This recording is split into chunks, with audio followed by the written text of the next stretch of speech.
Hello, everybody! I'm Zenith Warrior Princess, the cutest of ghost buns, and welcome back to the Disney debate where everything's made up and the points don't matter. In fact, the points are like the first half of 2025 for Disney films. None of that mattered, except for the Thunderbolts, really. So, give us better films to talk about.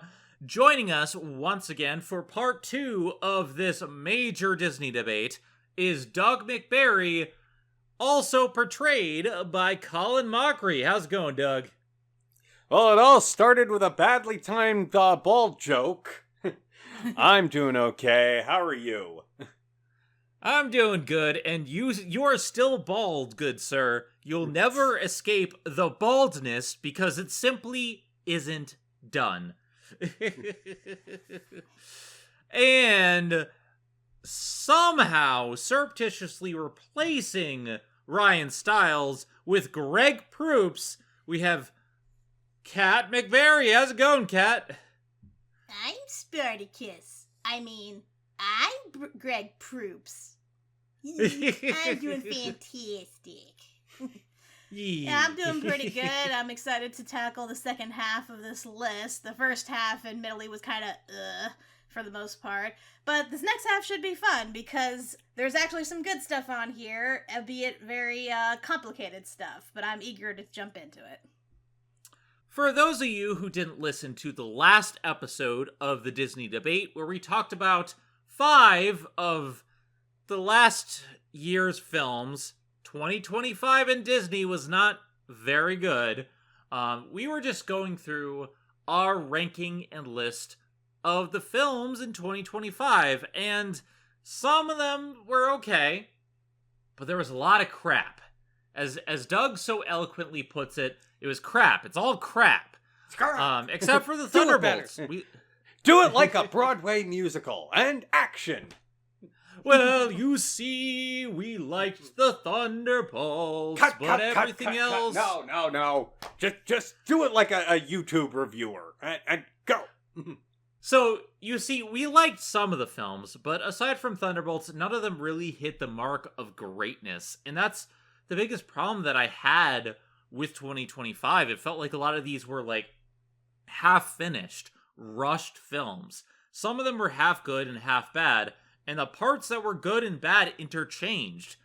And while that is going to carry over to the second half of 2025, this is a much better end of year than we started with. Would you agree with that, Kat? Yeah, I definitely do agree with that. A big part is because a lot of these films got pushed back because of the writer's strike. So I guess they had extra time to marinate, per se. That being said, I still have my gripes with some of them, but it's nowhere near as bad as the films in the first half of the year. So I'm much more looking forward to discussing more positive stuff this time around. Yeah, we have a lot more happy things to say, thinking happy thoughts. No more negativity, except for a couple things, but we'll talk about that. Doug, do you think this second half is better or worse than the first half? In some ways, yes. In some ways, it's far more disappointing. But we definitely at least have one that we know is, up there at the top. But the rest, yeah, it's like everything else is either mediocre or just It's been a tough year. It has been a tough year. 2025 was just... I feel like 5 of these films could have been good on their own. And some of them they should have waited. Some of them they should have shelved. Some of them no one asked for. Like, it's a whole lot of stuff.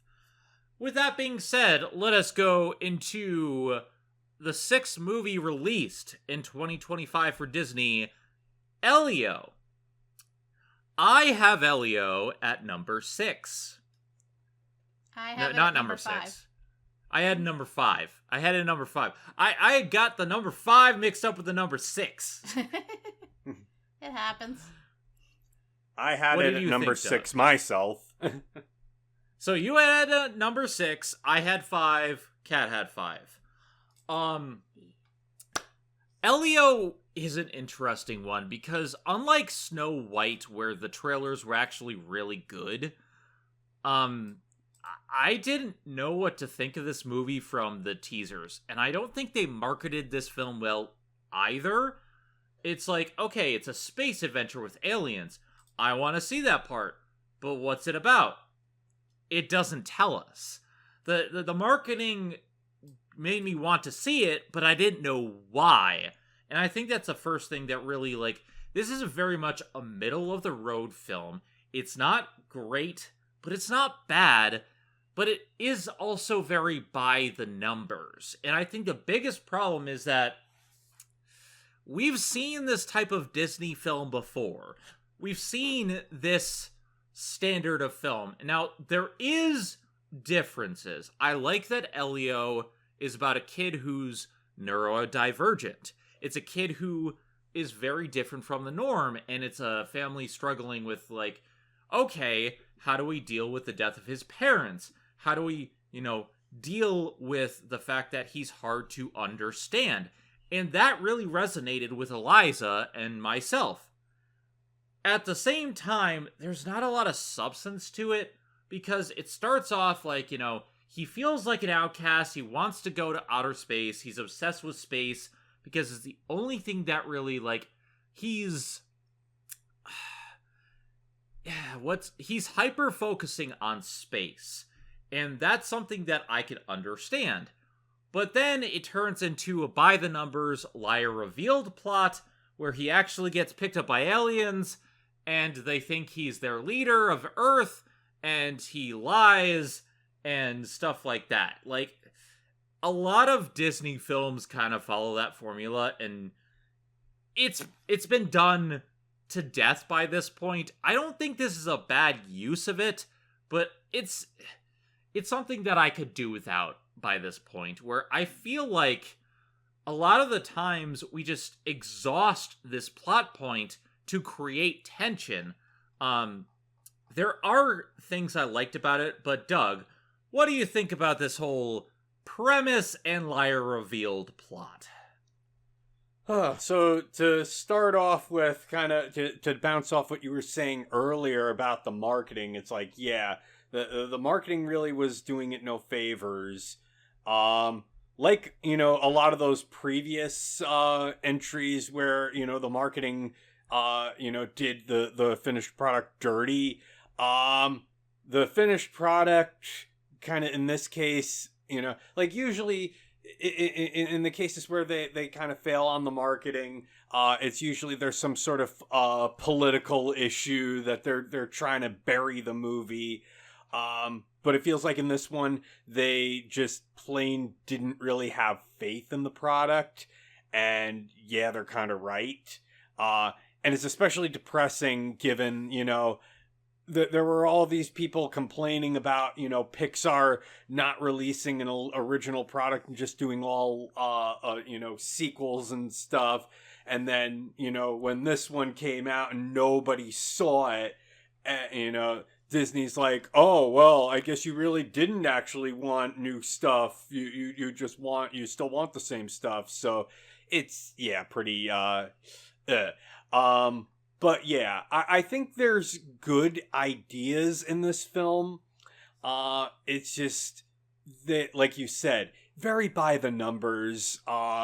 They kind of went very safe on it, and it feels like, it's hard to really get attached. Plus the fact that at the end, they kind of ruin the whole message of the movie, when it's like, they could have taken the family and gone, out in space and done the same thing. But apparently, no, he has to go back to Earth with his aunt because reasons.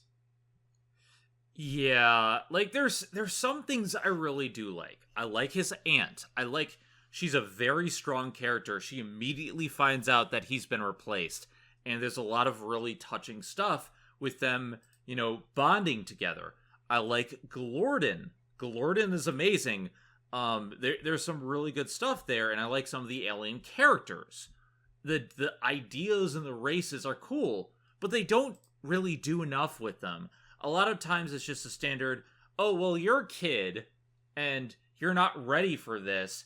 And this should be like a coming of age story where it's about him learning that he needs to be stronger to grow and develop.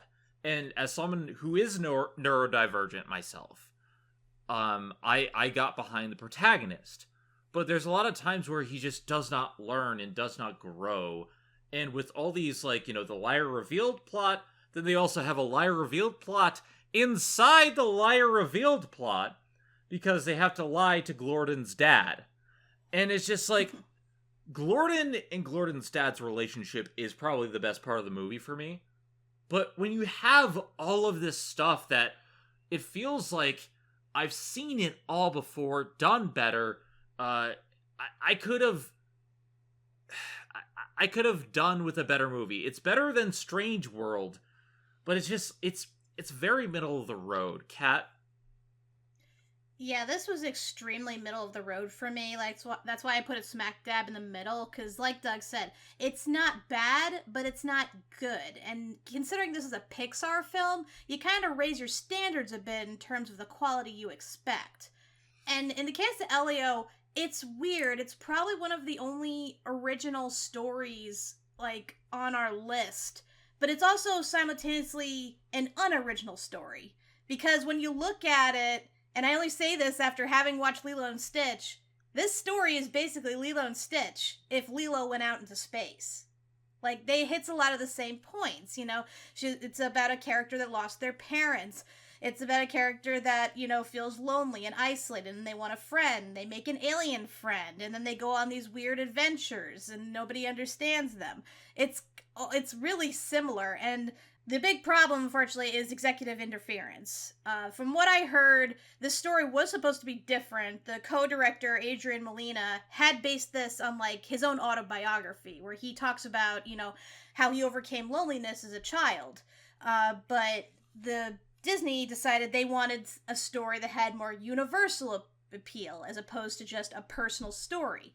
So they were trying to make it as universal as possible, to the point where they kind of kept sanding down the characters' like quirky traits. From what I heard, Elio was supposed to be queer-coded. Like, it was subtle, but it was there. But, the network executive said, no, we're not doing that. And so they were taking away certain traits, like that he was into fashion, that he was an environmentalist and stuff, trying to make him appear more masculine.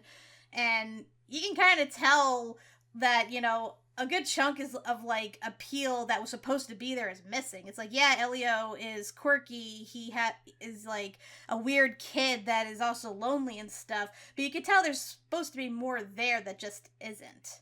And again, the story itself is not all that interesting because, it's just this kid wants to go to space because he feels nobody wants him. He gets to space. Okay, he got his goal. Oh, but we have to throw in some conflict, so suddenly we have evil alien. Except, not really evil alien.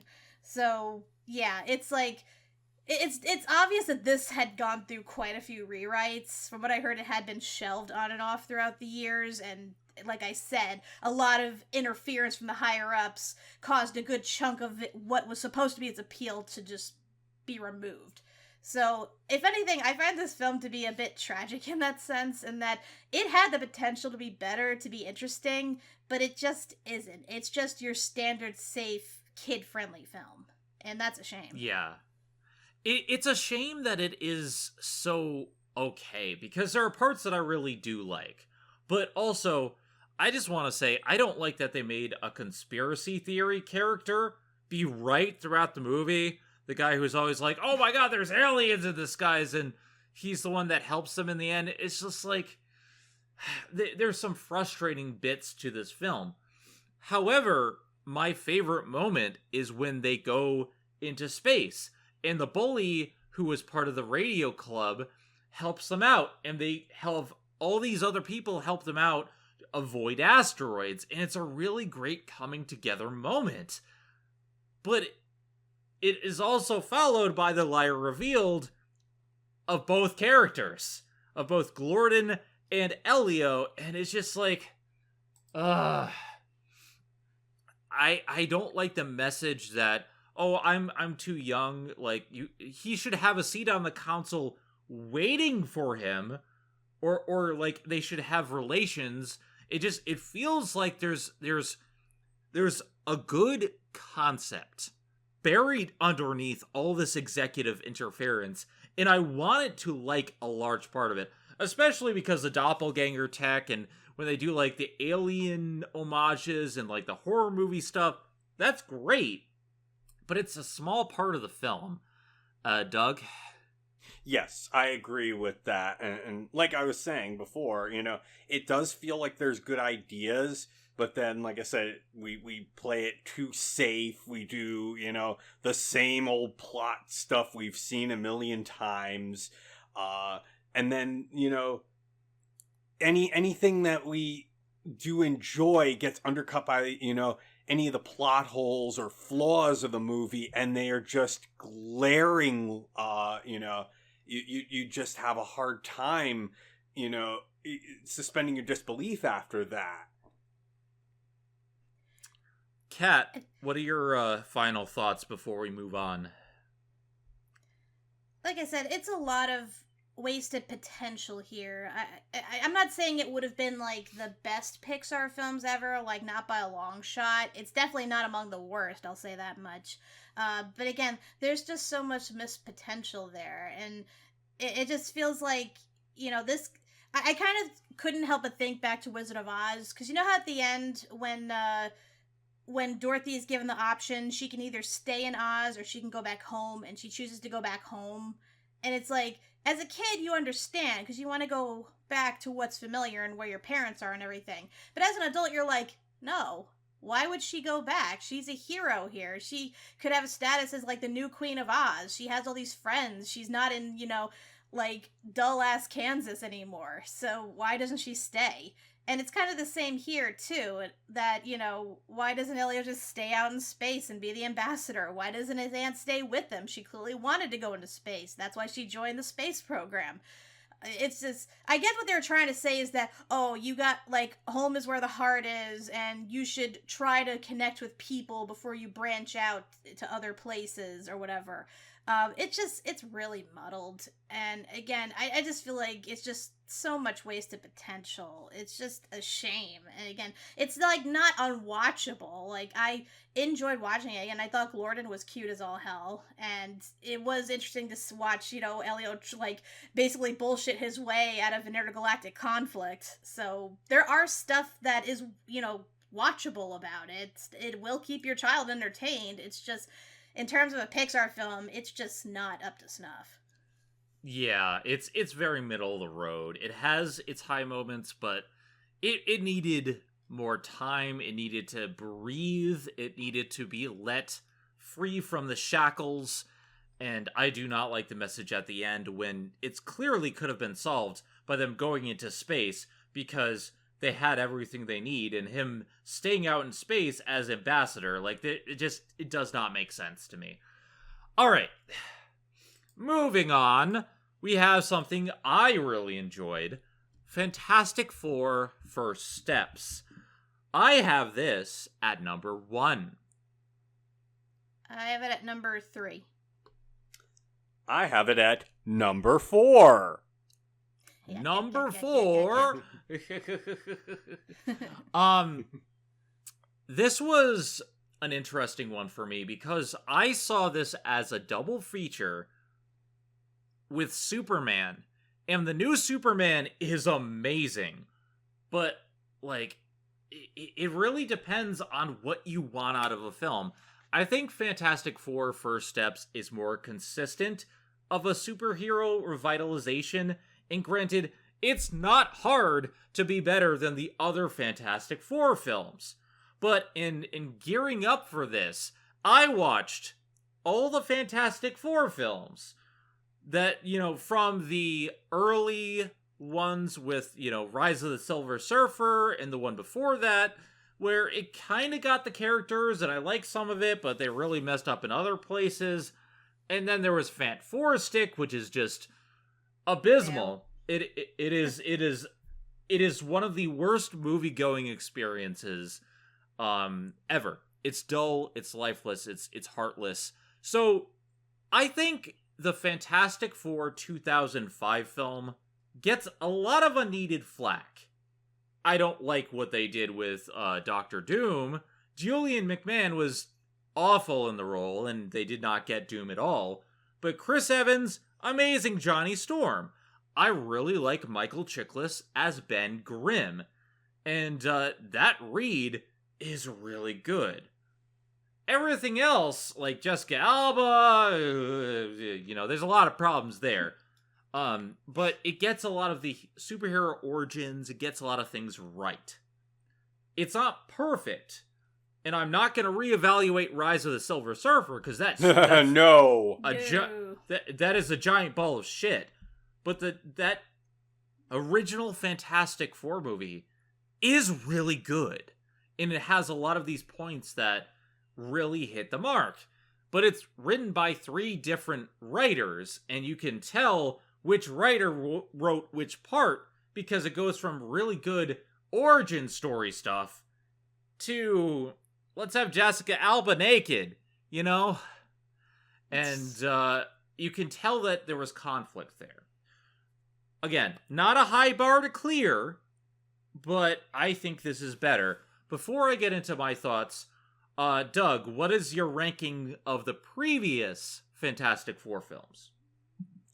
Well, obviously, I remember seeing the 2005 film in theaters, and I did own the DVD. So, that should tell you I did enjoy it. I'm in agreement. Ben Chiklis is great as Ben Grimm / The Thing.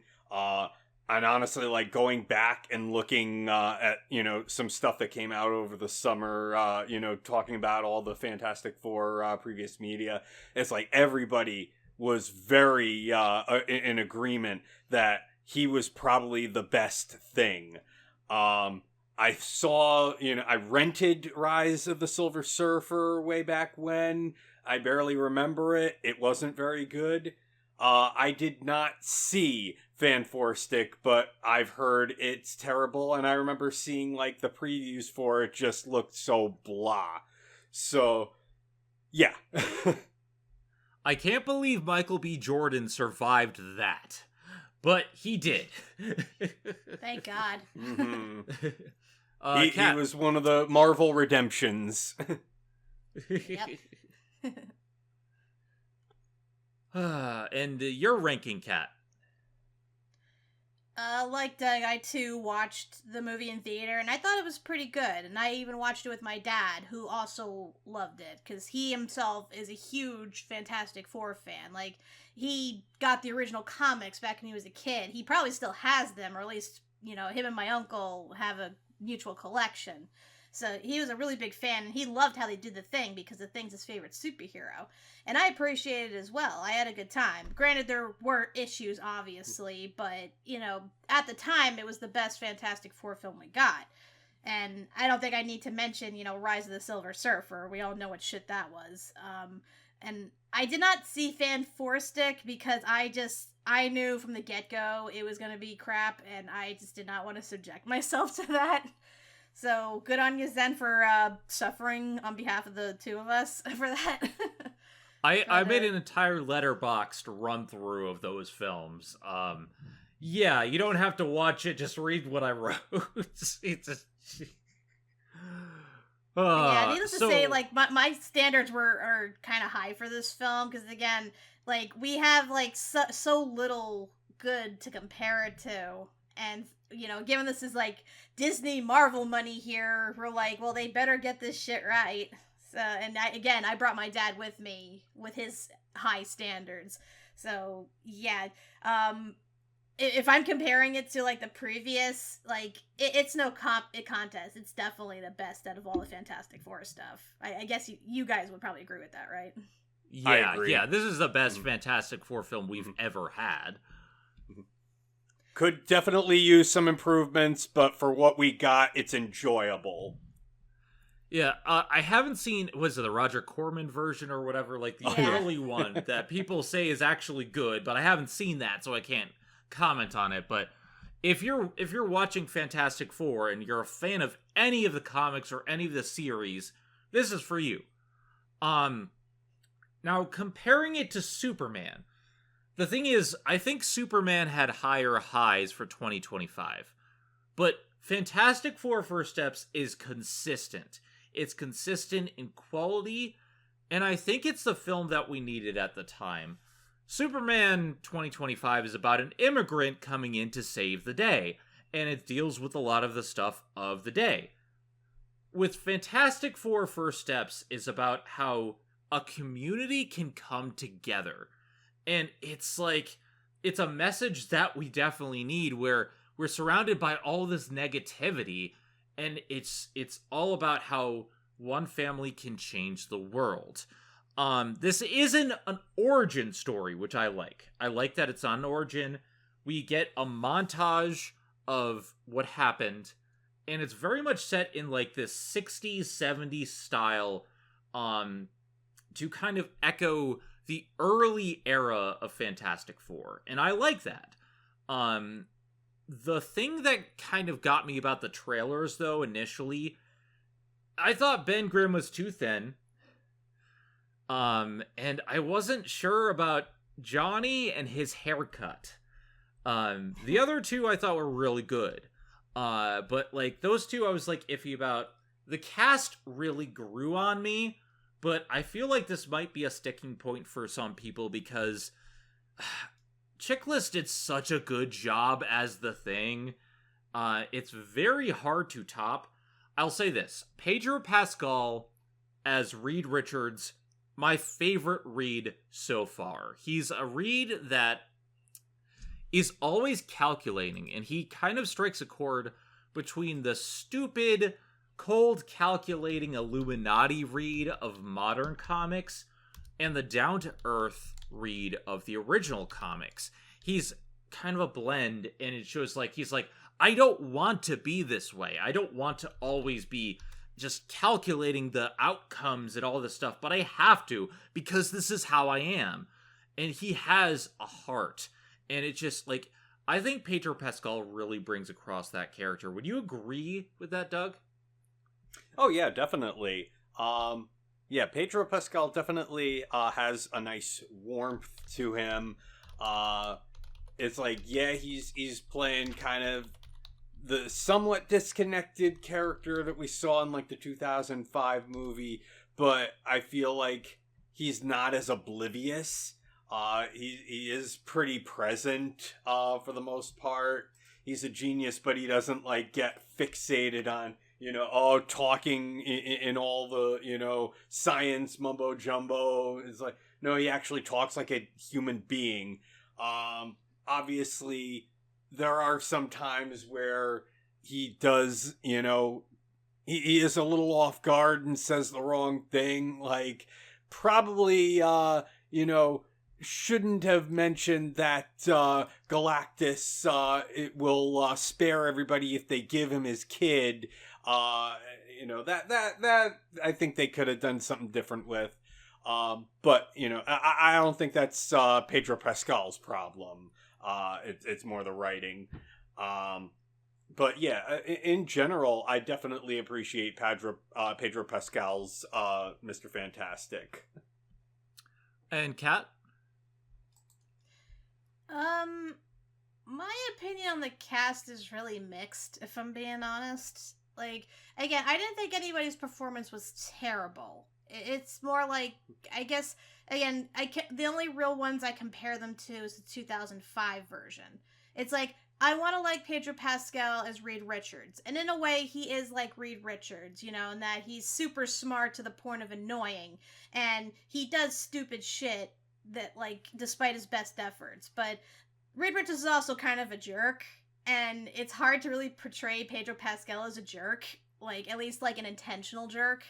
Because, like, Reed Richards is, like, one step away from, like, Iron Man, basically. And, again, I can't really resonate either one. Like, what's his name? From the first one, Owen Grufford. I'm probably mispronouncing that. I think it's Ian Grufford, or I can't pronounce it either.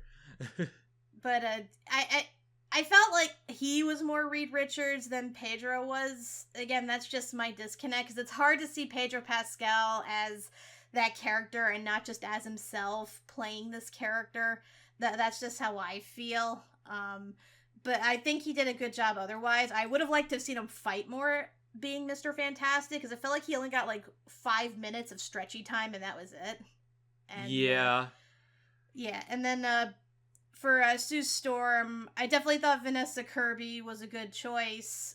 She's an actual blonde for once. You know, we don't have an actress that's bleaching her hair or wearing a wig or something. So, and, I mean, character-wise, she seems to do a pretty good job, although, like, Sue's doesn't really have much character to begin with, let's be honest, aside from being constantly pissed at her husband, and rightfully so.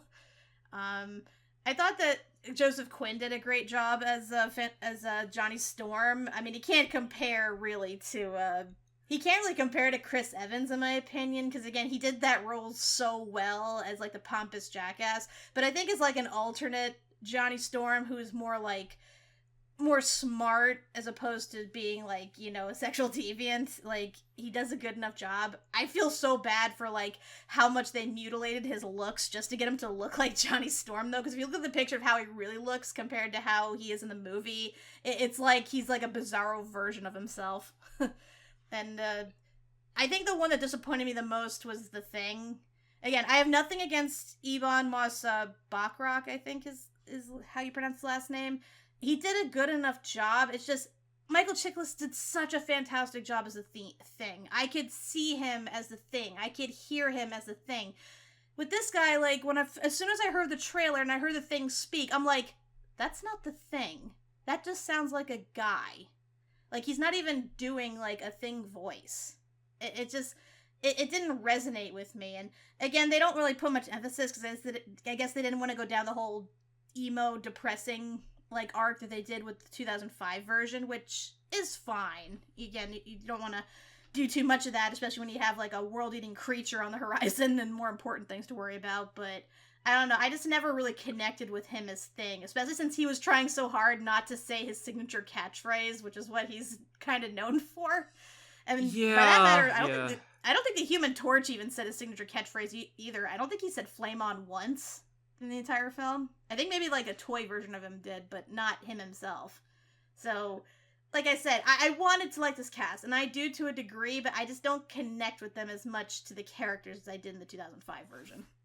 Yeah, that's partially why I led with the cast. People are going to have problems with this cast. I personally think that Pedro Pascal does a better job as Reed, but Ian Grufford is so good in the role. It is very hard to compare because they bring different things to it. Whereas Pedro is less clueless, but Ian is more like, you know, in the sciencey stuff, and he's just forgetful and stuff like that. So they do different things. I do think the stretchy powers are better in this one, but they barely used it. They used it in like the last little bit. And I feel like they wanted to use more of the brains for Reed in this. And I get that. Like, Reed is the brains of the operation, but he's also stretching himself. That's, you know, the powers are based on the 4 elements, whereas this was water being stretchy, you know, like being fluid and flexible. I kind of agree with you on Ben Grimm. Now, the thing with Ben Grimm is he's had 2 different portrayals over the years. He had this thing, this monster, which was throughout the golden age of the comics. But then he had the ever-loving blue-eyed Thing era, which was done by Hanna-Barbera. It was started by them, I believe. And he was the idol of millions. And they kind of took the monster aspect away from him to make it more kid-friendly. And I get that. Like, that they're different portrayals. This Thing has more of a Brooklyn accent. They wanted to play up that he was Jewish. They wanted to play up, like, a lot of things from his past. And I don't think they did enough with the Thing as a character in this, personally. But when they actually do some individual stuff with him, like bringing him to Yancey Street and the stuff that he has on the ground level, he's more connected with the street level people than anyone else because he came from a poor neighborhood. I like that. I just think Michael Chiklis did it better. And it's just like, don't get me wrong, this is a great thing. But it's just, there's something missing for me. Joseph Quinn as Johnny Storm, the Human Torch, I actually like this better. It's hard to compare to Chris Evans, but the thing I like about this is that it's not about him being a himbo. They actually portray why Johnny's on the team. And I've researched a lot about the comics. Johnny is really intelligent, and he's there for a reason. And the fact that he's the one who figures out this alien language and figures out, like, the Silver Surfer and what, she's doing, like, there's some really great moments there. And it's not just, oh, I went after the Silver Surfer because I'm into Poontang, which, look, I love Chris Evans. His portrayal's amazing. But what they did with the character, like, he's just a muscle-bound himbo who's only after different women, and that's kind of old after a while. I like this better. No, I agree. It's nice to give him more, depth and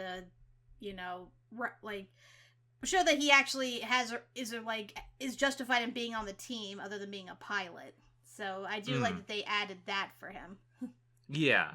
And then Sue Storm, I think Vanessa Kirby's the best portrayed character. It's not hard being better than Jessica Alba, because Jessica Alba could not act to save her life in that film. She was the worst cast of the 2005 series. But here, I really like Sue Storm. Like, the thing about Invisible Woman in the comics is she's the heart of the team. She is the mother. And in a film about motherhood and fatherhood, she's the one in this film that brings everyone together. Reed causes rifts, and he's trying to keep it and think of all the angles. She mends them. She's the one who brings everyone together, and her speech that got everyone to work together in the face of Galactus is so good. I think Vanessa Kirby is the best out of all of them, personally, because it portrays what Sue is all about. She has power, more power than anyone else on the team, but she has to keep it in check because she's there to mend rifts, not create them. Doug, thoughts? Yeah, I mean, I think in terms of, the storms, it feels like they're kind of, making them almost the exact opposite of what they were in, like, the 2005 film, because obviously there's, problems with their portrayals in some way, shape, or form, as you mentioned. But it does, I mean, ultimately with all the cast, everybody's kind of toned down. It certainly hurts the fact that, much like with Superman, they're trying to, make this one that the heroes are already established, so we don't do the origin story, which it's a good idea in theory, because it's like, how many times are we going to do that? But at the same time, it does kind of lose some of the charm that we feel for these characters. And then also, it feels a little off, like, when, they're not really as big presences, or that Johnny is a little too smart, that he manages to figure out this alien language from almost nothing.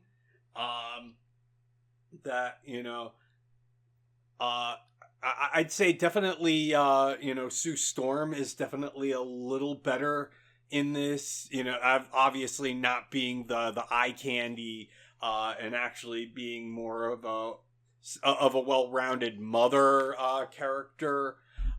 So she does work in that, but at the same time, they don't really utilize her that much. So she does kind of lose something in that respect. As we said, definitely, Michael Chiklis set such a high bar for Ben Grimm the Thing, that anybody's gonna, pale in comparison. And, as you said, I agree that he works, on the ground level in First Steps. And they do get a lot right about him, but at the same time, he's not really as compelling. So yeah. I don't think I think definitely the cast is doing a good job with what they're working with. It's just kind of I wish we got a little more character development with everybody. Yeah, and that's the thing. Like, you mentioned that this is not an origin story. I brought that up too. They do a montage. It's not as bad as the opening of Superman. Like, Superman 2025, I love. It has high highs. But you're thrust into the middle of the action. And I wish I could have paused that opening bit, because it wasn't narrated to us. Like, there was parts where I'm just like, okay, slow down. And the first half of that film is action, action, action. It is really good. It is a really good film, don't get me wrong. I love Superman 2025. But it takes a bit to get to the point where you're comfortable and understand everything that's been established, because James Gunn has a universe in mind. He had a series of characters that he wanted to show us, and he didn't get a chance to make those movies yet. And it's like, I get it. I really like what they did, but it thrusts you in.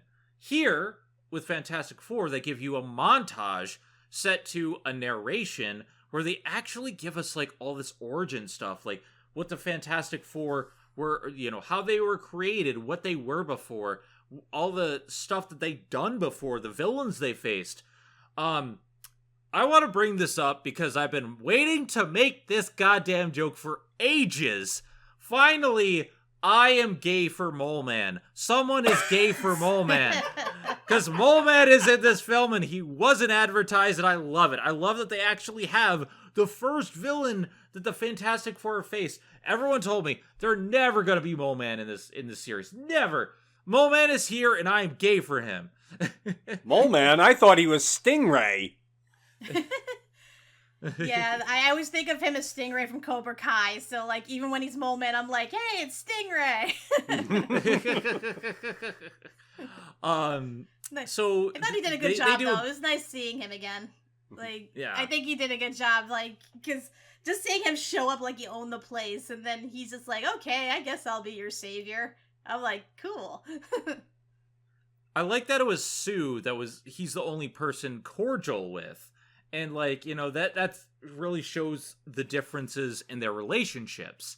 They wanted to make this feel like a lived-in world, as in stuff had happened before. And yes, I will agree, we needed more with them. I would have liked another film. But I don't always want an origin story, and I think the opening 20 minutes did so much better than Superman did and some of the other superhero films in establishing this universe. Would you agree with that, Doug? Oh, yeah. Like you said, definitely feels lived in, and I love the whole aesthetic of the, if the 60s had an even bigger technological boom than it had, that's probably the strongest part of the whole movie, is just the whole aesthetic, that, you feel that. But it does feel like when they focused on that, they kind of had blinders for everything else. So it does kind of like its greatest strength kind of is also its biggest weakness, because this world that we live in that doesn't really have a lot of interesting things about it.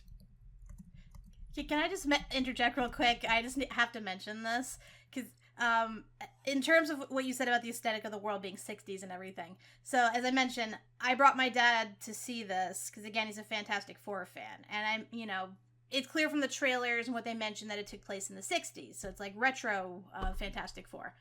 Here's the thing. My dad didn't realize that this was the 60s in an alternate world. So for the entire movie, when I would glance over at him, he always had this confused look on his face. And I couldn't really stop and ask him if what was wrong, because, again, the movie was going on. I didn't want to be that person. So by the end of it, when we were talking about it, he's just like, I don't understand where like all these inventions came from. We didn't have this technology when I was a kid. We didn't have this and that, and that's when I realized like he thought that this was actually like our world in the 60s, and I had to explain to him as such. Like, it's if you had better technology in the 60s. Right. I kind of explained to him as kind of like steampunk in that, you know, if religion never existed, this is what like the 1800s would have looked like. Whereas, again, this is the 60s steampunk, where this is what the 60s would have looked like had technology advanced far, far more. So put his mind to ease at the very least that he wasn't like misremembering things. But I still thought that was pretty funny.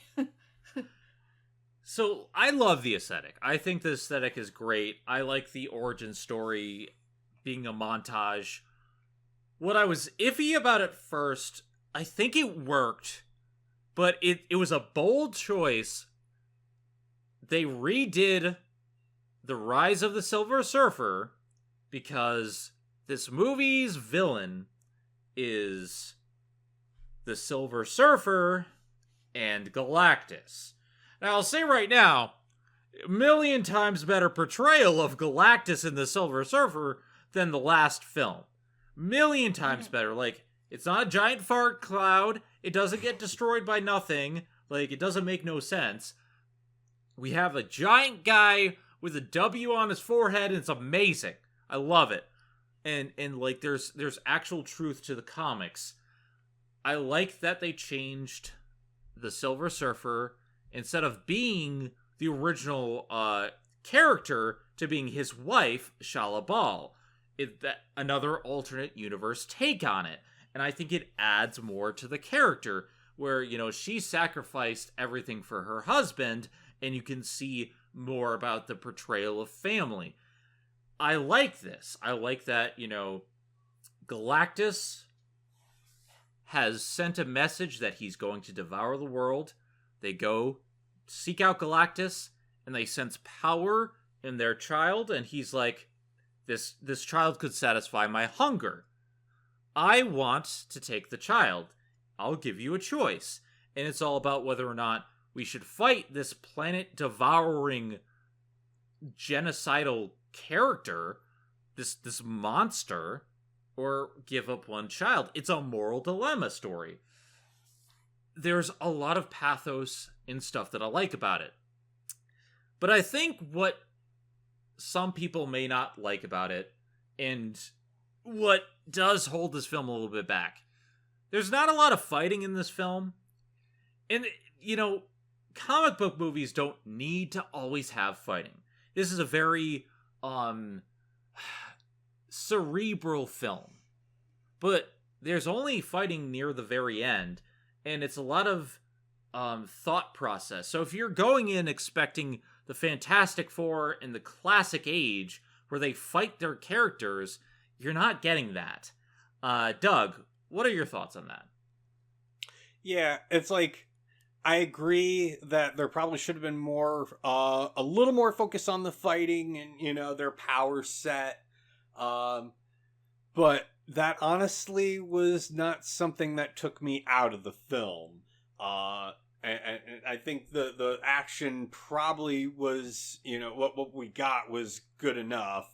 What'd you call it? I know, and honestly, I think you'd think it would kind of be a detriment that, you know, there's not all this fighting and everything, but I think the conflict ultimately kept me invested. And, you know, there's a lot of stakes to it, and, you know, I can actually, like, get into that, you know. I'm like, okay, we gotta build the thing before Galactus gets here. We have to trick Galactus into thinking he's gonna get the baby, but, you know, he doesn't, which that's also kind of a problem too, but but yeah, like I said, I think ultimately the stakes of everything helps me to, you know, ignore the lack of fighting, and, you know, the lack of just overall action. I could definitely see that. Kat, what do you think? Well, first off, I do want to say I love how they did Galactus. Like, I was so glad that they made him comic book accurate and size accurate at that. Because when we saw this, we actually saw it in 3D. Because then my dad got the tickets, and he didn't realize it was 3D. And normally I don't watch 3D movies just because my eyesight isn't the best, and it kind of puts a strain. But admittedly, I think that 3D did the movie justice by showing just how massive Galactus is, how imposing he is, and just making you feel like when he comes to Earth and he's walking around the surface, like how like he causes earthquakes beneath his feet. Like, I thought it was really effective. And again, I love the design, and I love how they did Shia LaBeouf as like the new Silver Surfer. Again, she doesn't have much personality wise, same as the first Silver Surfer, but her look was pretty good, and it was cool seeing like her powers on full display on everything. Again, I would have liked to see a little bit more fighting, because again, like I mentioned before, with Mr. Fantastic, you only see him stretch in that like one scene for like less than 5 minutes, and you see Johnny like go into flame mode on and off throughout the film. You see Thing like kind of busting down walls and stuff, but not at like his full capacity. And then of course you see, you know, Sue using her force field powers, although I don't know how often she actually went invisible in the film, now that I think about it. But yeah, I would have liked maybe a little bit more, but I understand why they couldn't, given how the story was structured. But I thought the climax was well enough, although let's face it, it would have been undone really quick had Galactus had the foresight to just, you know, teleport the baby into space instead of coming to Earth himself. That would have ended the movie really quick. But yeah. Yeah, I still thought it was a pretty good like climax though, like in terms of trying to get Galactus through the portal and sending him to the other side of the universe. Like, I actually was kind of on edge, because there were times you think, oh, they did it, oh no, wait, he's fighting back, and it's like, oh no, they got him, oh, not quite. So that was kind of tense, and of course, you know, results in the death of Sue, but that's what unfortunately Invisible Woman is known for, sadly. But hey, it's okay, she got better. I will say this. I think this is the best portrayal of Galactus on screen we've ever had. They show his size, they show his scale, they show his power. And they show more about this movie is not about good versus evil. It's a moral dilemma. And he is neither good nor evil. He exists outside the bonds of that. He has hunger. He is constantly in pain because of his hunger. And they show that he has mercy, he has reason, and he's not just doing it out of a sense of, well, I have to eat. He has to do it or bad things happen. You know, when he's really hungry, universes break. And so, like, they show a lot of this moral dilemma. I love how, you know, they go through all the things of, how do we defeat this thing? He's a god. How do we bring him down? How do we even trick him? And it almost gets to the point where, like, everyone's asking them to give up the baby over them. And Sue comes out and she says, look, when I was a kid, my mom didn't give up on me.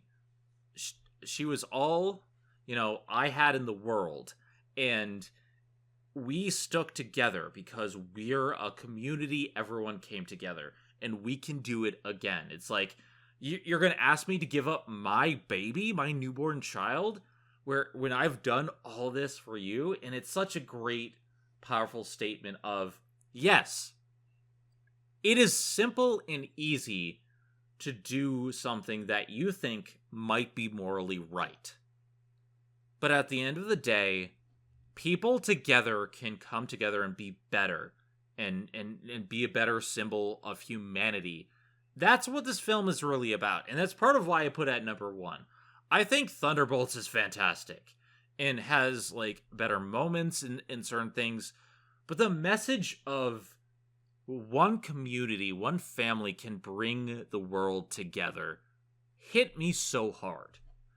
Does it have problems? Yes. I will agree with you guys. And Superman 2025 had its problems, but it hit really high highs. Ultimately, though, these films are a representation of where we are in our society right now. They're the criticism of apathy, a criticism of fuck you, got mine. Like, that mentality that pervades the human consciousness right now, where people are saying, don't be empathetic. No, these films say, yes, it is not weak to care about others. It is not bad to worry about other people, and it is not selfish to care about your family. That's what I love. That's why I really put this on a pedestal. There's problems with it, and we'll get into it if we ever sit down and do our Marvel Cinematic Universe watch through. But I think that's what this film does for me, Doug. It's I agree with you. There is that nagging feeling, though, of the message that Seuss, well, basically the message of when there's a very pro-life versus pro-choice message that I feel resonates in here. It does kind of feel a little off that everybody is immediately on the side of, oh, well, let Galactus have the baby, let him eat the baby. That just feels a little off to me. But I am glad that Sue does wind up appealing to their better nature and getting them on their side, and that we don't spend a whole lot of time in that bit of conflict. But it's where I think the reason I definitely would rank this below Thunderbolts is, while Thunderbolts has problems, I can ignore them a lot better than I can with this film. There's definitely critiques to this, and like I said, the fact that really it's the aesthetic and the fact that they get Galactus and the Silver Surfer right in this, it's there's very little to cling on to, and at that point, like I said, it does make all the flaws with it a lot more noticeable. And yet I still rank it pretty high over a lot of the other more mediocre films, because it does feel like there is at least a lot of effort and love in this film.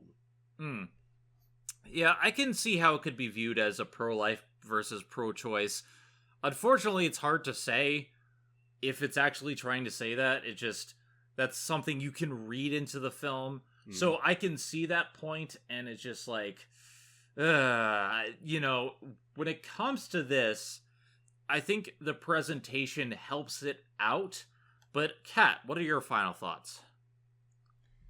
I'm probably gonna get the fanboys coming after me with pitchforks for saying this, but I kind of have the same feelings about this as I did with Superman, in that it's a movie that I acknowledge is extremely well done and probably the best of its kind out of, all these other films that came before it.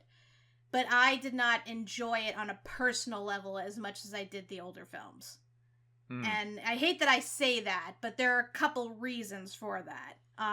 First of all was the marketing. Because, again, like with the previous two Marvel films, like with Captain America and Thunderbolts and everything, they spoiled so much of, the first half of the movie that it felt tedious getting to the stuff that they didn't spoil. So, I remember looking over my dad at one point. He actually was asleep within the first 20 minutes. And granted, that's been a problem with my dad in his older age. He does fall asleep in movies that don't immediately capture his interest.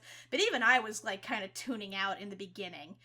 And the second thing was that there were some massively dumb decisions made in this movie. The first of all was Sue being allowed to go into space while 9 months pregnant. They don't even let you on airplanes when you're at that stage. And yet she goes into space where there's radiation and stuff, which they should know is deadly, despite the fact that it gave them powers, and yet she's going up there with her unborn child. the G-forces of the rocket. Exactly. There's that. There's the fact that when they come back after they've had the child, rather than take time to figure out, oh, what are we going to tell the public? What are we going to tell them, in terms of what Galactus' demands, they immediately are like, oh, yeah, we talked to Galactus, and he said, as long as we give him the baby, you guys will be fine, but we're not going to do that. That's totally cool with you guys, right? Like, that was stupid. That was extremely stupid, and like, why so many people were against them. Because, like, why would you say that? You just say that we tried to negotiate, but they fell through and we couldn't do it. Sorry. You did not have to put your son in the limelight and make him a target for all of Earth. Like, not from the get-go. That, again, stupid. And the third stupidest thing was that their plan A for trying to combat Galactus and save Earth was to move the entire planet on the other side of the solar system. Like, Reed was able to teleport an object once, and it was an egg. And somehow he thinks, oh, I can do this with an entire planet with billions of people and life forms on it, and we'll be perfectly fine. Yeah, never mind the fact that it's because of our unique, like, exact pinpoint location in the solar system that life is able to be sustained. Whereas if something like, say, the moon was taken away, that would destroy, like, all of the tides and our entire, like, rotation and everything. Like, I don't understand why that was plan A. Why it took them thinking, oh, well, maybe we should teleport Galactus to the other side of the galaxy instead of Earth. Like, how is that plan B? So, yeah, like, stuff like that, again, this kind of took me out of the story, because it's like, Reed Richards is supposed to be the smartest man in the universe, and he does stupid shit like this. That just annoyed the hell out of me. And, yeah, I mean, again, as a whole, I just, like I said, I still think the movie is very well done. I still think it's very well acted. And, especially when you compare it to other stuff. It's just, again, for me, on an enjoyability level, I did not enjoy it as much as I should have because of said reasons, as well as other little things that irked me. And I'm disappointed that I didn't enjoy this more, because, like you said, Zen, there was some big, emotions here. There was a big message about coming together or working together and stuff. That should have moved me, and it sort of did. It's just that I don't know. I don't know if it's because I'm jaded by this point or something, or it was like the glaring issues from before that were distracting me. But again, that's why I put this at number 3, because I struggled to put this at number 3 or number 4 based on my enjoyability levels. So that's how much confliction I had watching this movie. And it just saddens me that I feel that way, but what are you gonna do? It's one of those things where, like, both this and Superman have glaring flaws. I feel like Superman is very rushed.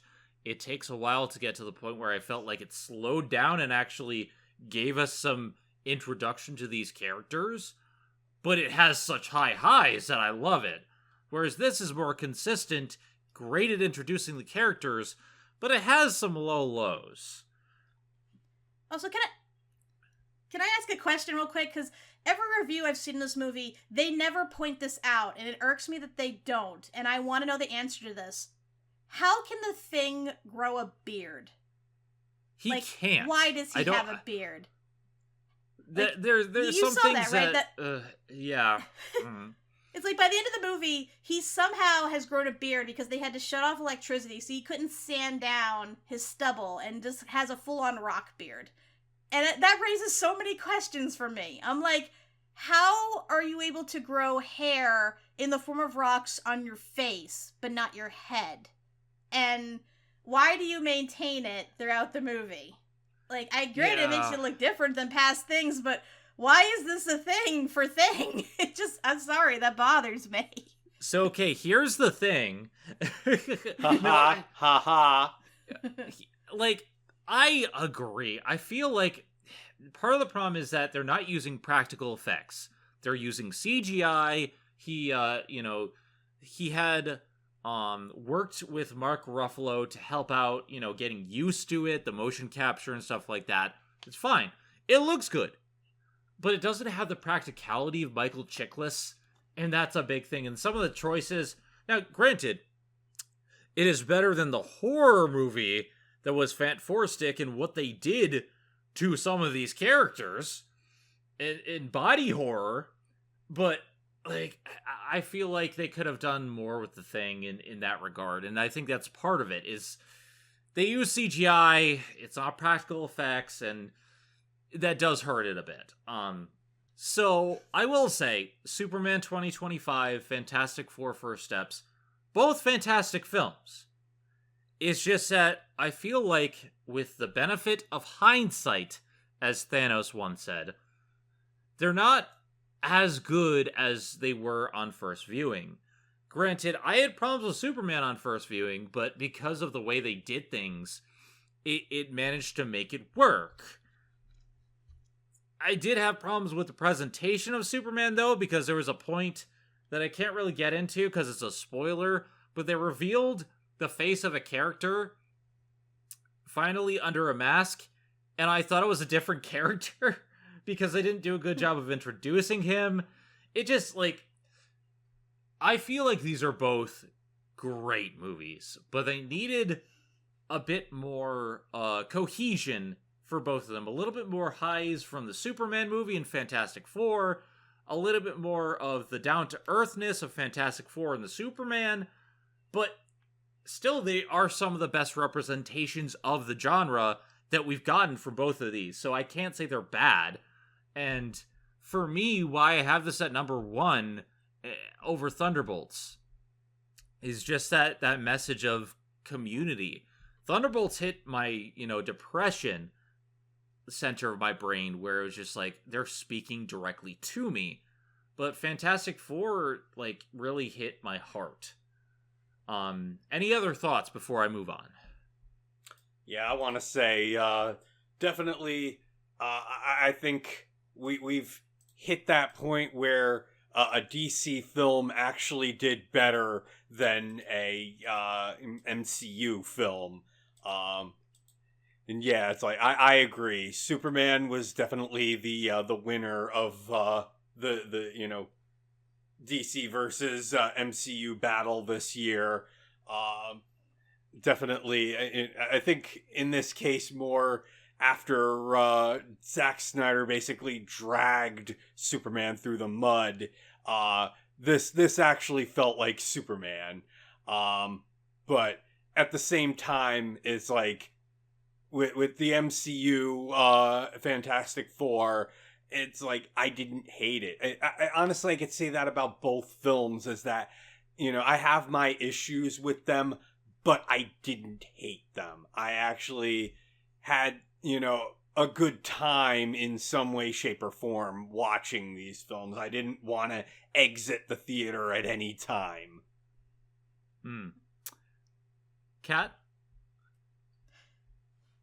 Yeah, I would say definitely see it, because again, it is basically the best Fantastic Four movie we've had so far. I'd say check out the Roger Corman version. I've seen some clips of it, specifically where Riff Tracks makes fun of it, and it definitely is, like, amusing in that sense. So, yeah, I would say check out both of those movies. Avoid the crappy ones we talked about. And yeah, I would say, like, keep in mind this movie is, like, right before we're getting to, like, Avengers Doomsday. So I guess take it for what it is and what it's leading up to. I'm just interested to see how they're gonna incorporate those guys into the big, event as we see it, because we're essentially bringing two brand new teams together at the last minute to face a brand new bad guy. So this should be rather interesting to see what Marvel does with all of them. Well, they're bringing everyone to Doomsday. Heck, Mole Man's in Doomsday. I'm in Doomsday. I'm in Doomsday. The reveals for that, like, Chris Evans Mole Man Doomsday. will return in Avengers Doomsday. Oh, that one guy will be back in Avengers Doomsday. Can I go home now? No. So yeah, there's a lot riding it up to it. I will say, however, compared to the next two films, Fantastic Four First Steps is like a masterpiece. And I have stuff to say about the next two films. Freakier Friday. Before I give my ranking, I just want to say I wanted to love this film. I love Freaky Friday. It's something I grew up with, like The Parent Trap with Lindsay Lohan. There was so many like good Lindsay Lohan movies at the time, and going into this, like, I like Jamie Lee Curtis's modern acting, so I was excited for this. I have it at number 8. I also have it at number 8. Number 8? Number 8? Number 8? Number 8? Number 8? I have it at number 7. But then again, I'm extremely biased, so... Here's my thing. I don't like to use the word cringe, because the problem with, quote, cringe-shaming culture is that you're shaming people for doing stuff that they love. And so when people look at something and said, oh, this is cringe, I'm like, no, you're just dumb. However, when I saw Freakier Friday, I had to keep pausing this movie because I had secondhand embarrassment for these characters. And I didn't see Freaky Friday before Freakier Friday, but I remembered the plot well enough. I knew a lot about what the characters went through. I thought it was fun. I loved the band. I loved the song. I think the song is still amazing. But this just does not have the same spark as the first. And the problem is, while Lindsay Lohan and Jamie Lee Curtis still bring back their game, the child actors that they get are not as good. And the pairings make no sense. And half the time you're seeing these two aging actors trying to portray teenagers in the body of themselves, and I don't think it works. Doug? I'm just gonna say one thing real quick. Portals! Yes. That out of the way. Yeah, I agree, for the most part. Like, the child actors are okay. And, you know, it's definitely nice to see, Lindsay Lohan come back after all this time. Jamie Lee Curtis is, I'd be lying if I didn't say I have a crush on her, like, even at the age she's at. And I think a lot of people have gotten that. It's like, honestly, it's like, she aged very gracefully. And she owns it. But in any case, I had not seen the original Freaky Friday until we were preparing to see Freakier Friday, and I mean the 98 or whatever the year was version, The Lohan version. The Lohan Jamie Lee Curtis version, The 2003 version. I'm just looking. 2003. Excuse me. Yeah. So yeah, I wound up seeing it for the first time right before we saw Freakier Friday. And yeah, it's like, honestly, I probably would have been, you're probably better off just watching that movie again than watching this. And it's like, we already had like Happy Gilmore 2 come out, where it's like the substance is just so lacking, and all you're really there for is the fan service, the callbacks to the original. It's one of those, like you mentioned before, it's like we've brought this franchise film back after all these years, and all these people who probably fans of the original coming in and wanted to show up for it, and then trying to add that modern humor that doesn't quite fit tonally. The fact that now instead you have 4 characters do a switch, and they only really account for 2 of them working, and that kind of leaves Jamie Lee Curtis without much to do. So it's like when she's is supposed to interact with other characters. It just feels like, why? The fact that you bring back the person that had a crush on Jamie Lee Curtis in the first one, coming back that still has a crush on her, and yeah, his humor is really weird. Oh, it's so uncomfortable. Yeah, it's so weird. It feels like a sequel. It feels like a Disney sequel where it's been all these years later. What was good? Oh, Freaky Friday. Kids love that one. Bring back the original cast. And they do. They have Lindsay Lohan, Mark Harmon, Jamie Lee Curtis. Like, they have the original cast. Heck, they have the band back together. And, like, when they actually have the band on screen and singing the song, like, it's great. But it's not until the end of the film where I really cared for anything that was going on, because it felt like they didn't have a plan for what to do with these characters. And I like the idea of Lindsay Lohan. She had a kid and had to quit her singing career. Like, that's a really great premise. But they don't utilize it enough, and it feels like everything else is just window dressing. The stuff with the crush on Jamie Lee Curtis from this grown-ass dude who's just like, I'm gonna be honest, it makes me feel bad for having a crush on Jamie Lee Curtis. Yeah, but I had forgotten at the end of the film that he gets a crush on her, because it was an end gag. It was like the end of the film when they had, switched back and a few other things. But it's just like, they're trying to take all this nostalgia and shove it into this movie where it doesn't work. Some of the new characters are good. I like the husband character that's going there, and I like that they have this I like the chemistry between Lindsay Lohan and him. But, like, the worst scene for me, where I realized, like, this was my number 8 pick, they go to the record store.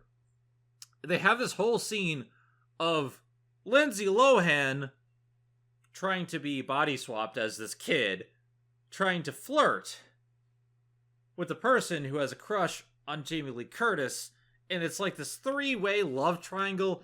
It's so weird and awkward. It's awkward. And I didn't like it. Kat? So, I'm gonna sound awful, especially after I went on the whole spiel about Fantastic Four, but I actually really enjoyed watching this movie.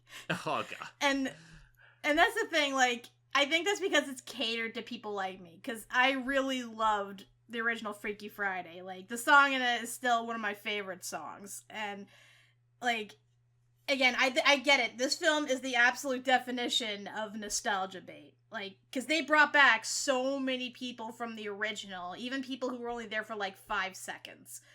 But at the same time, you gotta admit, they were having fun with it. There was passion behind it. There was people who, decades later came back because they had such a good time on the first film.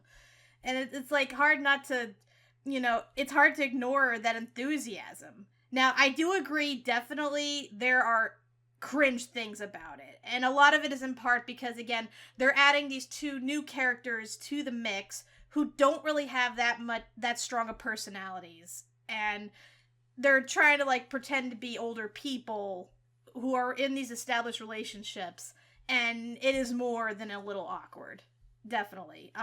The whole thing with, Chad Michael Murray coming back. Like, I was excited to see him again, I will admit, because I thought he was really hot when I was younger. But yeah, that is the one thing I agree I did not like that they did, because in the first movie, he developed a crush on Jamie Lee Curtis because it was, her daughter in her body. So, like, it was actually Anna that he was falling in love with, who just happened to be in the body of her mom. So you can argue that, oh, well, that's sweet. He likes her despite how she looks. So you can at least reconcile it that way. But yeah, by the time the sequel comes around, it's very apparent he's just into MILFs.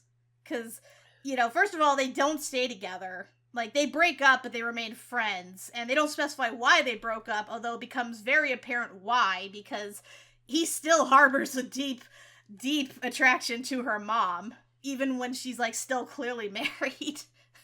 So, yeah, it becomes more than a little creepy, especially at the end when he brings his date and it happens to look like a younger Jamie Curtis.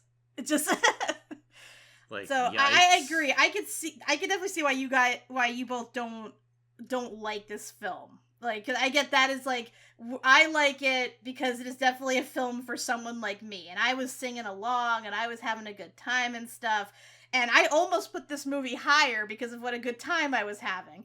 But then the critic in me is like, no, you gotta be realistic about this. You gotta think about how does this compare to the other films where you didn't have as good a time. And I had to admit, yeah, like, the big issue is that they basically retread old ground. It's the same exact plot as the first movie. There's not much else they change about that. Not much else that they learn.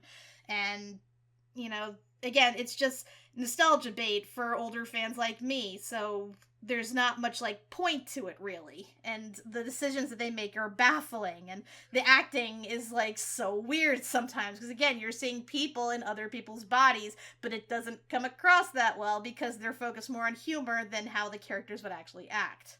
So, yeah, that's my 2 cents about all this. And I admittedly am a little ashamed to admit how much I like this movie. But, again, everyone has that one movie where it's crap, but... You enjoy it anyway, for nostalgia's sake. And here's the thing. At the end of the film, the blooper reel, they had so much fun. Like, you can clearly tell. I love the principal. The principal is probably the best new addition. Like, I really like how they have this character who is no nonsense and just, like, bringing all this sass and stuff. But actually, like, helps get them together and, like, there's a lot of fun stuff in that. I like that they bring back... She sets them up on a date. Yeah, like... She's calling these 2 parents to, like, tell them about how bad their children are acting and thinking, like, oh, I sense something going on here. Well, let me just make these dinner reservations for you 2 and get you 2 started. I'm like, damn. Like, that's a wing girl right there. Like, I thought that was great. And I like that the owner of the Chinese restaurant came back and their friends, and they have a bigger restaurant now. What I don't like is that they have a fortune teller now. And, like, I get that they were trying to avoid racism because one of the criticisms some people can have about the original Freaky Friday is that the fortune cookie, stuff like that, is a bit racist against Chinese people. But then they go to the Romani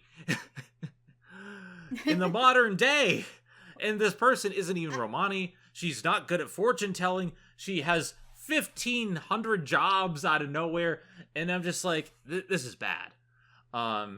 It's just there's a lot of... Did she identify herself as such? I don't remember that. I thought she was just a fortune teller. I mean, anybody can do fortune telling. Well, yeah, she's a fortune teller, but like, it just feels like they were going after the Romani there. Personally, just the way they were like, oh, you're a fortune teller, but you're a fake. And I don't know. I didn't like the way they portrayed it. I think she was supposed to have a whole, like, Professor Trelawney type thing going on, where it's like, she's a total fraud, but she actually has deep inane magic, but she doesn't realize it. Even a broken clock can be right twice a day, which is, unfortunately, that I have to say something nice about that series. Well, I'm going to get this out of the way right now because people are going to say something in the comments regardless. I'm trans.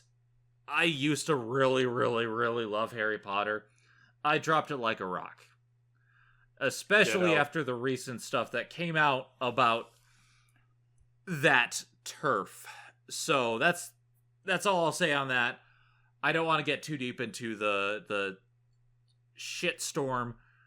However, I can get what they're trying to go for. It just doesn't come across. I think the presentation, at least for Professor Trelawney, in the actress, got across the loony, but not, derivative or bigoted portrayal of a character like that. to me. I don't know. Maybe it's just me. I'm white. I can't speak for anyone else. Eliza is part Romane and Haruno-sane. So, but she was a little bit iffy about it too. So I'm just kind of going off the vibes that I feel. So take that with a really big grain of salt. Like, I can't speak from experience, but like, I feel like this struck a chord with me that was pretty wrong. Doug? I'm just going to take it at surface level and say it was just one of those cringe things where, you know, you try to insert the modern humor and it comes off very uncomfortable, you know, whether stereotyped or not. Yeah, we'll go with that. I also want to, on the you know, thing about stereotypes, the ageism jokes in this, just, oh my god, can you be meaner to older people? I get it, sometimes, you know, older people are assholes, but to, you know, go through the whole thing, that whole scene in Walgreens was just like, okay, come on, that's just excessive. Like here's the thing. People have problem with Hocus Pocus 2's Walmart scene. That made sense, though. Like, they had fun with the Walmart scene. The Walgreens scene is just grabbing every single product. And I'm going to say right now, I have IBS. Some of that was targeted at me. Because some of those products are something that ordinary people can use. And that was really gross. I'm sorry, that was bad for me. Yeah, I didn't like that either, because again, Jamie Lee Curtis, despite being older, she's still a very good-looking woman, and the fact that they're making jokes like they did in the original, comparing her to the Crypt Keeper, it's like, come on. Like, I get it's supposed to be from the perspective of younger kids, so, like, being age 30 is comparatively old to them. But yeah, the jokes were excessive and, again, mean-spirited, and I hope that, again, that Jamie Lee Curtis wrote them herself as a way of poking fun at herself, and nobody actually wrote that about her, because that would be just awful. Yeah. I can see where you're coming from with liking the spirit of it, but it's stuff like that that really gets me out of it. And it's like I said, Hocus Pocus 2 has that same criticism lobbed against it. It's too commercialized. It's too nostalgia baity. It has these moments that don't always make sense. But the thing is, the original Hocus Pocus also had that. So I'm a little bit more forgiving. Like, you had these... I did like some of the jokes, like, where both of them are in the girls' bodies, and then they end up falling down or crashing off of, like, the skateboard, and then they're like, we got up, and we didn't break anything. We're invincible! I'm just like, yeah, I feel that. Like, I'm 35, and, like, there are times where, like, I have to get my back checked out. And granted, a lot of that is because I have Lyme disease. So, while I'm doing a lot better now, breaks and falls and stuff like that, I have to take seriously. But that was a good bit of humor. I know, it's like, oh, I miss being that invincible. I spent the last 2 days walking around with a limp because my bad ankle was acting up. So I'm just thinking, like, wow, what I would kill just to be 16 again for a day where I didn't have to worry about, you know, my joints acting up because of the weather. I used to try to do hardcore parkour, and now I slipped and fell on ice, and it got me out of commission for 2 days. Granted, I can go back on ladders, and I was on ladders all day yesterday. About 2.5 stories in the air, so I'm happy about that. But I still don't feel invincible. Yeah, those days are behind us, unfortunately. But I will say one big positive of this movie, Manny Jacinto. Oh my god, is he a hottie. Like, he was already a hottie before and other stuff I've seen him in, but oh man, he was such a hottie in this. Oh my god. Like, he is so good in this. Mm-hmm. It's weird because, like, he has, like, such a strange career. Like, he played this himbo in The Good Place, and then he played the bad guy, like, the Sith the Sith Lord and the Acolyte. The Acolyte. And then he did voices on a whole bunch of, like, kids stuff, including Haley Zonnet.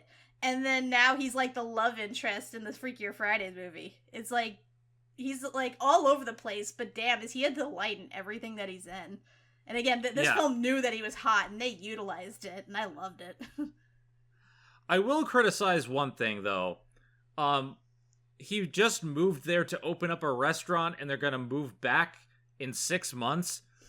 Gordon Ramsay would look and be like, are you mental? Like, it's freaking Raw. like, you don't open up. He was opening up a chain, so he was just there to get it established and then go back to his home base. So. I can understand that, but the thing is, before you have a clientele in this new place, you have to make sure it has it on its feet. So yeah, you leave your sous chef at the old place, but you give it more than a year. And I watched enough Food Wars to know that restaurants, especially in today's world where restaurants don't last very long, they need a lot of help. There's a lot of competition. You need to steer them. So why are they talking about this 6 months in? Yeah, especially the fact that they were getting married after 6 months. It's like, I know this is a Disney film, but come on. I have just met you, and I love you. Pretty much. That is exactly how it went down. There are some baffling decisions in this film, and I feel like the original does it better, but it's not awful in the sense that I wouldn't, like, it's not technically bad. It's just, on so many levels, I find it unfunny that I could not really stand to sit through it for too much longer. Yeah, I feel like this could have stood, like, maybe a few rewrites, or at least have it make more sense as to why the four of them switched, because I can understand Anna switching with her daughter, but, you know, having Tess and the stepdaughter switch just didn't make much sense other than, you know, make the young hot girl, like, act as an old woman. It just, stuff like that just didn't make sense, especially because, again, the two girls really didn't have that strong of a personality, so it was hard to really tell the difference between them and, you know, the adults. It just did, that part didn't work for me at all. It just also didn't make sense as to why, like, Anna and her daughter don't get along, because, you know, Anna herself was like a rebel teenager, and then she became a rock star, and then she became manager to the hottest rock star, and yet the daughter's still rebelling against her. It's like, why? You literally have the coolest mom in the universe. Like, what is there to piss you off? Like, what are you rebelling against exactly? So, I don't get her deal.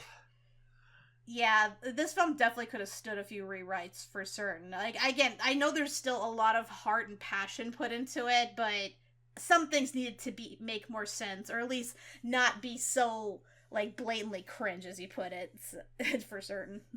Yeah. Doug, anything to add before I move on to the next film? No, I mean, I think once we left the theater, I think I said to Kat, well, that was a thing that happened. And then really didn't, I think we had trouble really, you know, talking about it, and we definitely were, like, griping at, if anything. But yeah, it's like, again, for me, I didn't really have the nostalgia of the first one. So it's like, as soon as I see, you know, the original right before watching the new one, it's like I see pretty easily that this is just a nostalgia trap. That, you know, it's really the only reason that anybody would go see it is if you saw it way back when, and you know, you have the nostalgia goggles on. But for anybody else, like, it probably works better as a standalone film, and even then, it's not really that good. But yeah, it's like, it's more appealing to anybody who saw the first one and, you know, wants to basically relive that experience, but it's definitely a toned down version with not much substance to it. I will say, I did not see this in theaters. A lot of the films this year, in 2025, I didn't see in theater. I saw Lilo and Stitch live action in theater, and I saw Elio. But a lot of them I didn't see in theaters, mostly because of money. I was out on disability. I'm back to work now, so it's much better. But like, it was one of those things where like I couldn't justify it. I'm glad I didn't see this in theaters, and I'm also glad that I didn't see the next film in theaters, Tron Ares. Now, this was why we waited a little bit to start recording this. Granted, it came out pretty early on, so we're still recording this earlier than most of the other end-of-year lists. But all three of us collectively said, ain't no way we're paying to see that. Because, say it with me, Jared Leto. Box office poison. Like, there's a lot going into this. We didn't want to give money because, look, Jared Leto has just been such a weird presence, and people shouldn't... I'm sorry, after everything that's happened with method acting, can we stop the trend of method actors? Especially method actors portraying the Joker, because I think it starts to mess with you. You know, like... Very much so. Like, it happened, it did bad things to Heath Ledger, and because of it, we did not get A Knight's Tale 2. I learned this recently. Like, I love A Knight's Tale, but because of The Dark Knight and, you know, his mental health plummeting, we couldn't get A Knight's Tale 2, which he was going to do right afterwards. That's sad. So, there's a lot of history with Jared Leto. He's done a lot of weird things, and I've heard a lot of behind-the-scenes stuff, and it's just, we didn't want to give any money to this person. He keeps popping up in Disney movies, though. He was the Hatbox Ghost in Haunted Mansion remake. He was in several things just randomly, and now he's here. Morbius. It's Morbin time! Everyone, it's Morbin time. I'm bringing it back. Remember when I morbed? Oh, God. Oh, God. And now he's going to be He-Man. Or, what? Skeletor, rather. No, he's going to be Skeletor. Yeah, he's going to be Skeletor and He-Man. And it's just, hopefully he's better. But I don't like that he keeps being brought up in this, and we didn't want to pay money to go see it. But another aspect of this... I had not seen the original Tron. Many of you will probably not know this, but longtime viewers will know that the first review that I ever did was of Tron Legacy. Now, I did a couple, like, non-review videos, just kind of, like, ranting and chatting. Like, I went to a movie premiere and I talked with people. I was kind of feeling itself out, but the first real review that I did was Tron Legacy. I went to the movie theater, I saw it, and I loved it. And now I sat down, I'm like, I haven't seen the original Tron. So I went down, and I really like Tron. Tron 1 has its faults, but it's very enjoyable. It's not as, like, classic an 80s movie, because there's a lot of slowness in the beginning, but unlike, like, The Goonies or some of the other 80s movies that, like, flow well, it takes a lot to get going, but it really comes together in the end, and I love the aesthetic. I love what it's going for. It is very much a style over substance movie, but it is an interesting tale, and one that actually still holds up thematically today. Tron Legacy, more style over substance. It doesn't make as much sense, but it doesn't have to. It is a film with Daft Punk starring and scoring the film. I got the soundtrack to the film after that. It is so good. And I love this. It is so good. I love the 80s aesthetic of the original film with the blocky Atari graphics. I love the modern aesthetic of Tron Legacy. I love the feel. I love, what's his face? Michael Sheen? Yes. he's so hamming it up, but then again, he did the same thing in Twilight, and he's always fun. So, like, you have all these elements. I just don't care for the main character as much. But you still have the dude, so it's like either way. I think Tron Legacy Tron Legacy is a film that you experience, much like Tron. It's something that, you take different things from each film. Tron Ares is half of a really, really bad film and half of a good film. And it's weird because it's not the first half that's good. It's the second half. And it's like, a lot of the films that I have problems with, like, I feel like Snow White live action is a good first half. Horrible second half. Lilo and Stitch live action kind of dips around. Elio, I think, has a little bit of a second half slump for me.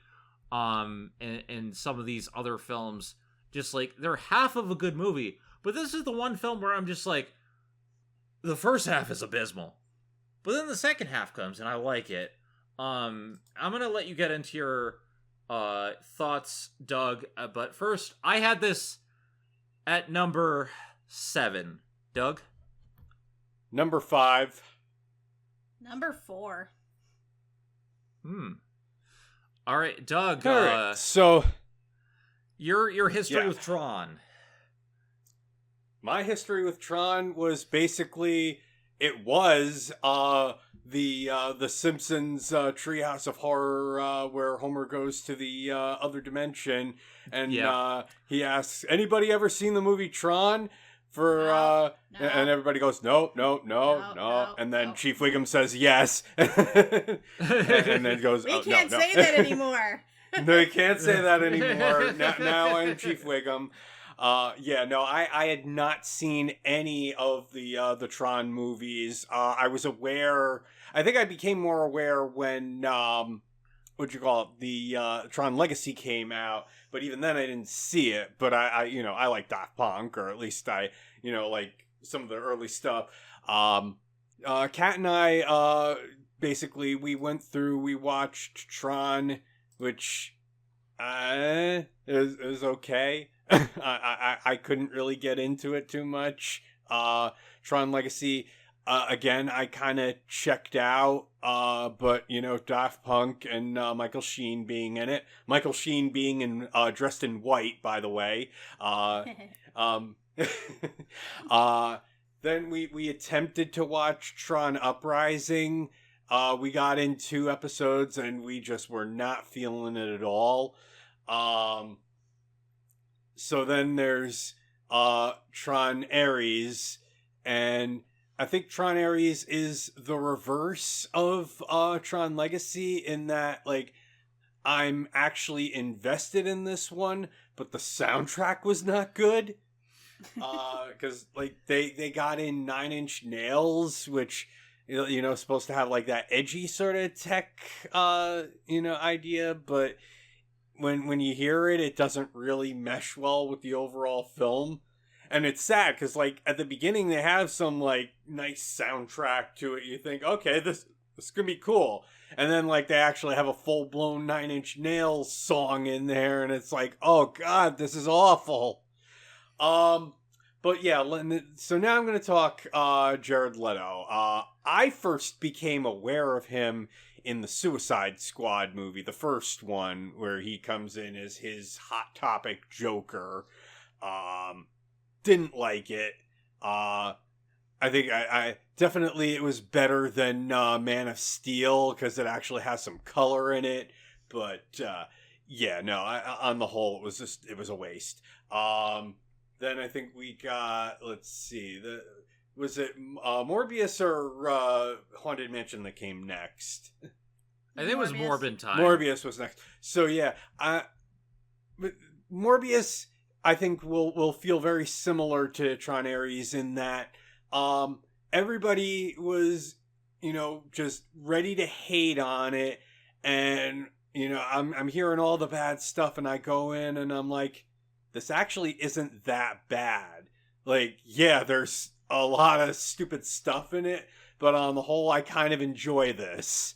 And And then, yeah, like, he's the Hatbox Ghost in Haunted Mansion, and not actually that bad. Like, I think probably because they didn't really have him, like, featured as a main character in it, so that's probably where he works.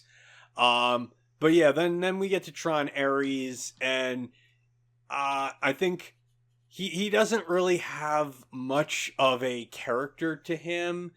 So it's just like he's kind of there to do the action scenes, and that probably works that he's not like emoting and everything. He's supposed to be like an AI, and oh dear God, this movie and AI and Disney being AI, and this is kind of like if Disney's going the whole AI route, this is such an indictment against AI. So it's like you're sending mixed messages here. This film is a minefield. I mean, technically, it keeps in the spirit of the first two movies, because think about it. You have an AI program that rebels against its creator. That happens in all three movies. So the only difference is in this case, the AI is rebelling against the villain to become a hero, instead of rebelling against the hero to become a villain. So, it's like poetry. It's like they rhyme. Shut up, you hack! The point is, it's not outside the normal. If anything, it does keep the tradition. It just flips it around. Now, Kat, what was your history with Tron? Oh boy. It was very similar to both of you in that I had not seen the original Tron till up before we watched this movie. Again, I knew of it. I hadn't seen it before I saw Tron Legacy. And I mean, that movie I thought was okay. Again, I love the soundtrack. But again, without the context of the first movie, I didn't really know what was going on. And Legacy just felt really long to me. So I watched it, and then I didn't really think about it again until recently when it came time to watch Tron Ares. Other than that, the only thing I knew about Tron is from Kingdom Hearts 2, where, you play the Tron level. So at least I knew the story and the characters from that. And also that episode South Park. Yeah, the episode of South Park where you have 0 Facebook friends. Where Stan gets sucked into his Facebook and it's the grid. And they're all just programs. Like that, Not to mention the references to Moses in some earlier episodes. Yeah, Moses is basically the MCP, and that's just brilliant how they make him like that. But point is, again, that was my knowledge up until recently. So I finally sat down and watched that movie, and I can see why it's a cult classic. I can see why it's inspirational for a lot of sci-fi stuff that came after it. But at the same time, it is not something that I personally enjoy. The story just isn't that cohesive for me. There was a lot of I had so many questions. I wasn't sure what was going on. I didn't understand certain setups. There's a lot of religious symbolism in it, which is kind of weird to me. But yeah, I get it. Like you said, Zen, it's more style over substance, and that's probably the only reason why it lasted as long as it did. So yeah, I watched that. I rewatched Legacy, which was better second time around now that I had the context. Plus, again, watching Michael Sheen, ham it up was just amazing. And then we watched this movie, Tron Ares. And again, I did not want to see it because Jared Leto is a horrible person who does horrible method acting. And again, is box office poison.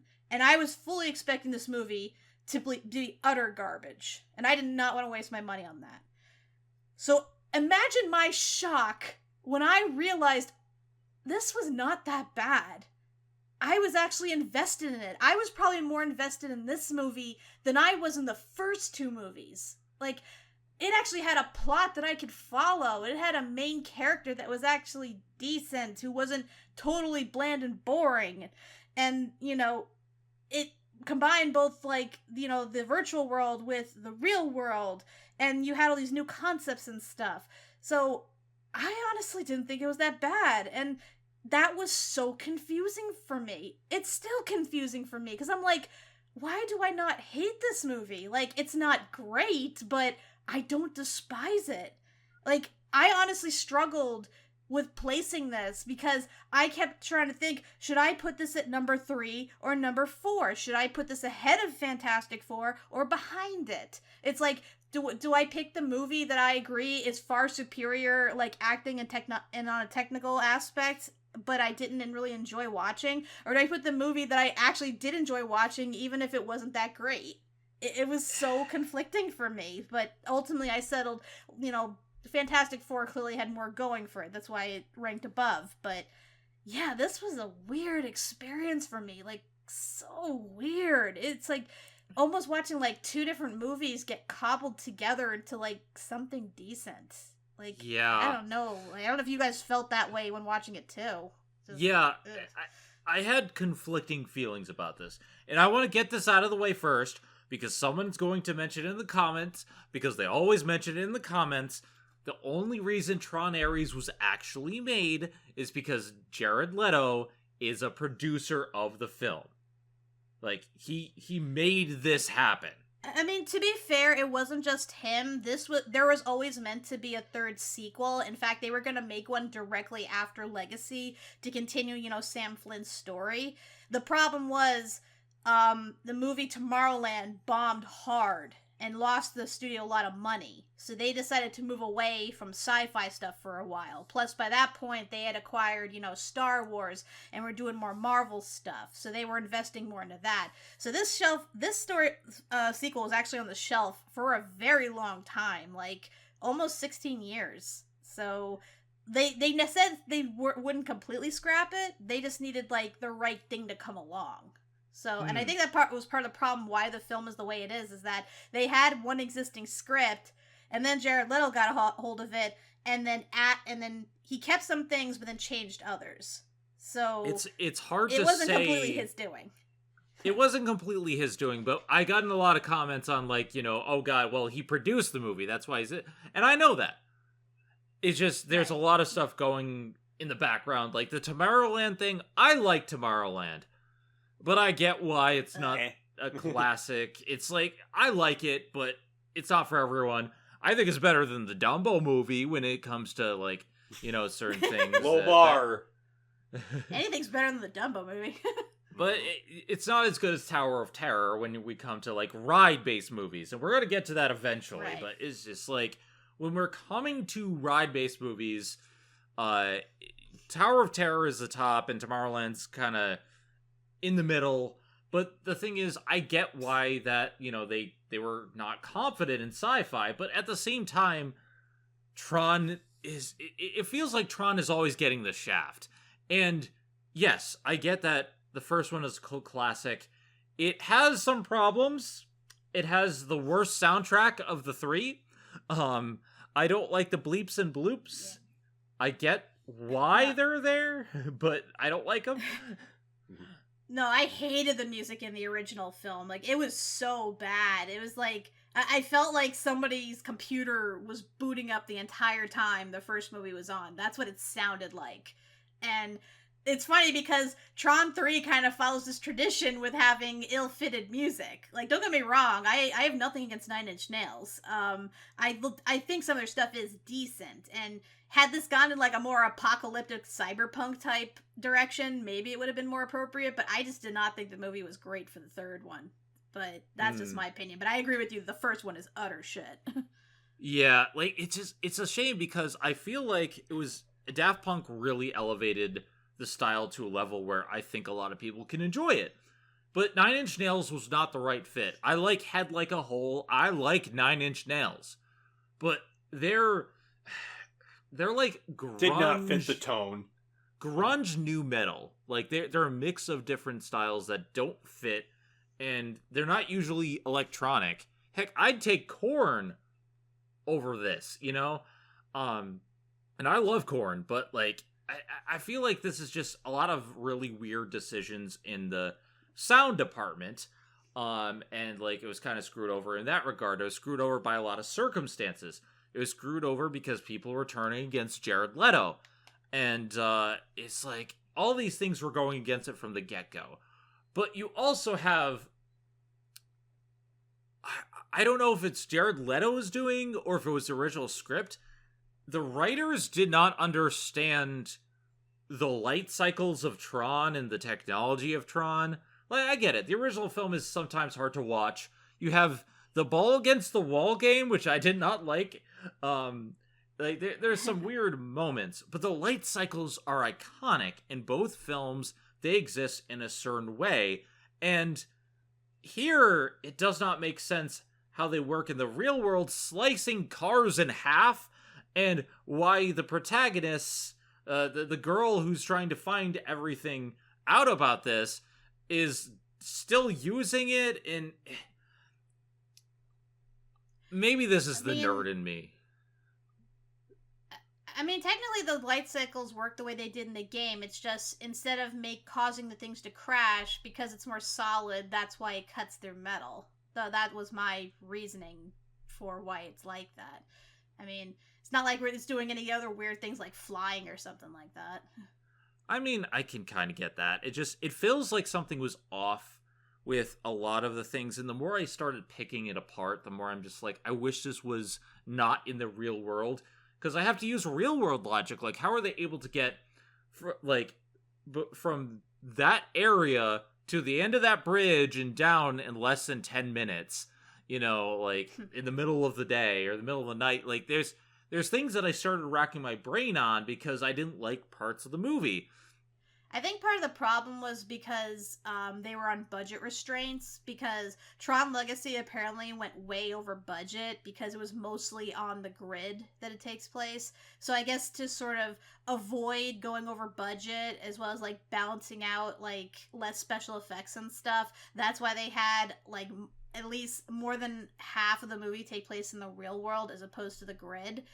So that it's like, I think that's the problem too, because again, you want to keep all the iconic stuff from Tron, like the light cycles and the spaceships and other stuff that would only ever exist in the video game world, but now you have to apply it to real world, and you got to do it under a budget. So I think that was part of the problem with adapting it. What do you think, Doug? I mean, I think in this case, you know, with that budgetary restriction, actually kind of worked in their favor, because it does actually follow the, you know, what the Legacy was trying to do, you know, and bringing the technology out of the computer and into the real world. Granted, it does kind of lose something when you don't have, like, Cora in this movie, aside from, like, a photograph of her at the end. But yeah, I mean, it definitely, for the most part, it feels like the logical, you know, the logical conclusion to what they were trying to do in Tron Legacy. So at least in that case, it like I said, it does work in their favor. Oh, but dear God, it's actually pretty terrifying that most of the, like, these you know, sci-fi films, it's like very much theoretical you know, technology, whereas in this one it's like we actually have this technology, at least in terms of like tracking people in real time like we do, you know. So I'm like seeing them, you know, follow the main girl, and it's just like, oh my God, I'm so uncomfortable that this is the world that we live in, that you could basically track a person's every move like that. Mm-hmm. Okay, so my main core issue, this film has nothing to do with the previous two films. Now, it is set in the same world, and the main character is tracking the disappearance of Flynn, and also, like, Kevin Flynn, and they don't really mention too much about Sam, but, like, he's just no longer in the picture. And I feel like that was a bit abrupt, but okay, they wanted to go in a different way, fine. But we have one of the worst pivots to a new villain that I've seen in a long time. Because they basically make it villainous Elon Musk. who's just a tech bro, who's in charge of a company. Yeah, but I think this guy actually knows how to, actually develops and knows how to use the technology, unlike Musk. You would think just that have people do everything for him. Yeah, but he doesn't understand chess because he didn't have checkmate when he said checkmate. I'm sorry, you have discovery, as Eliza said. But like the problem I have is that like stuff like this can work in Glass Onion when you're pointing out the stupidity of the character. It didn't feel like they were doing that. Like he's just this weirdly acted, weirdly portrayed character who's somehow in charge, even though his mother keeps telling him, no, why isn't she in charge? Like, it feels weird that he's allowed to do all this stuff. He's just getting away with all this stuff, and I don't like him as a villain. Doug? We've seen this kind of villain before, the one that gets, like, way too up their own ass about, what they developed, and they're gonna fight tooth and nail to, keep it going, even when it's, like, clearly flawed, and they're going to, come hell or high water, they're gonna make this ultimately work, even if it means everybody dies and, they destroy the company in the process. So Elon Musk. Yes. But, it's like, no, I honestly, this guy, it's just, it's the Kick-Ass. It's, Evan Peters. Quicksilver, yeah. It's like, Boner. Yeah, Evan Peters. Yeah. Evan Peters, yeah. How did they waste Evan Peters? It's pretty cliche villain. That's all it is. It's like, granted, at least, you have to look forward to him becoming Sark if they do another, sequel in the future. Honestly, I think they wasted Gillian Anderson more. Mm-hmm.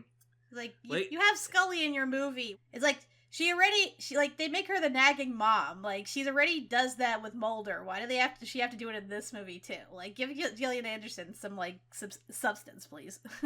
And she's one of the better actresses in the film. It just, So... What is this for? I thought he could just stand to lose some weight. Hypnotic.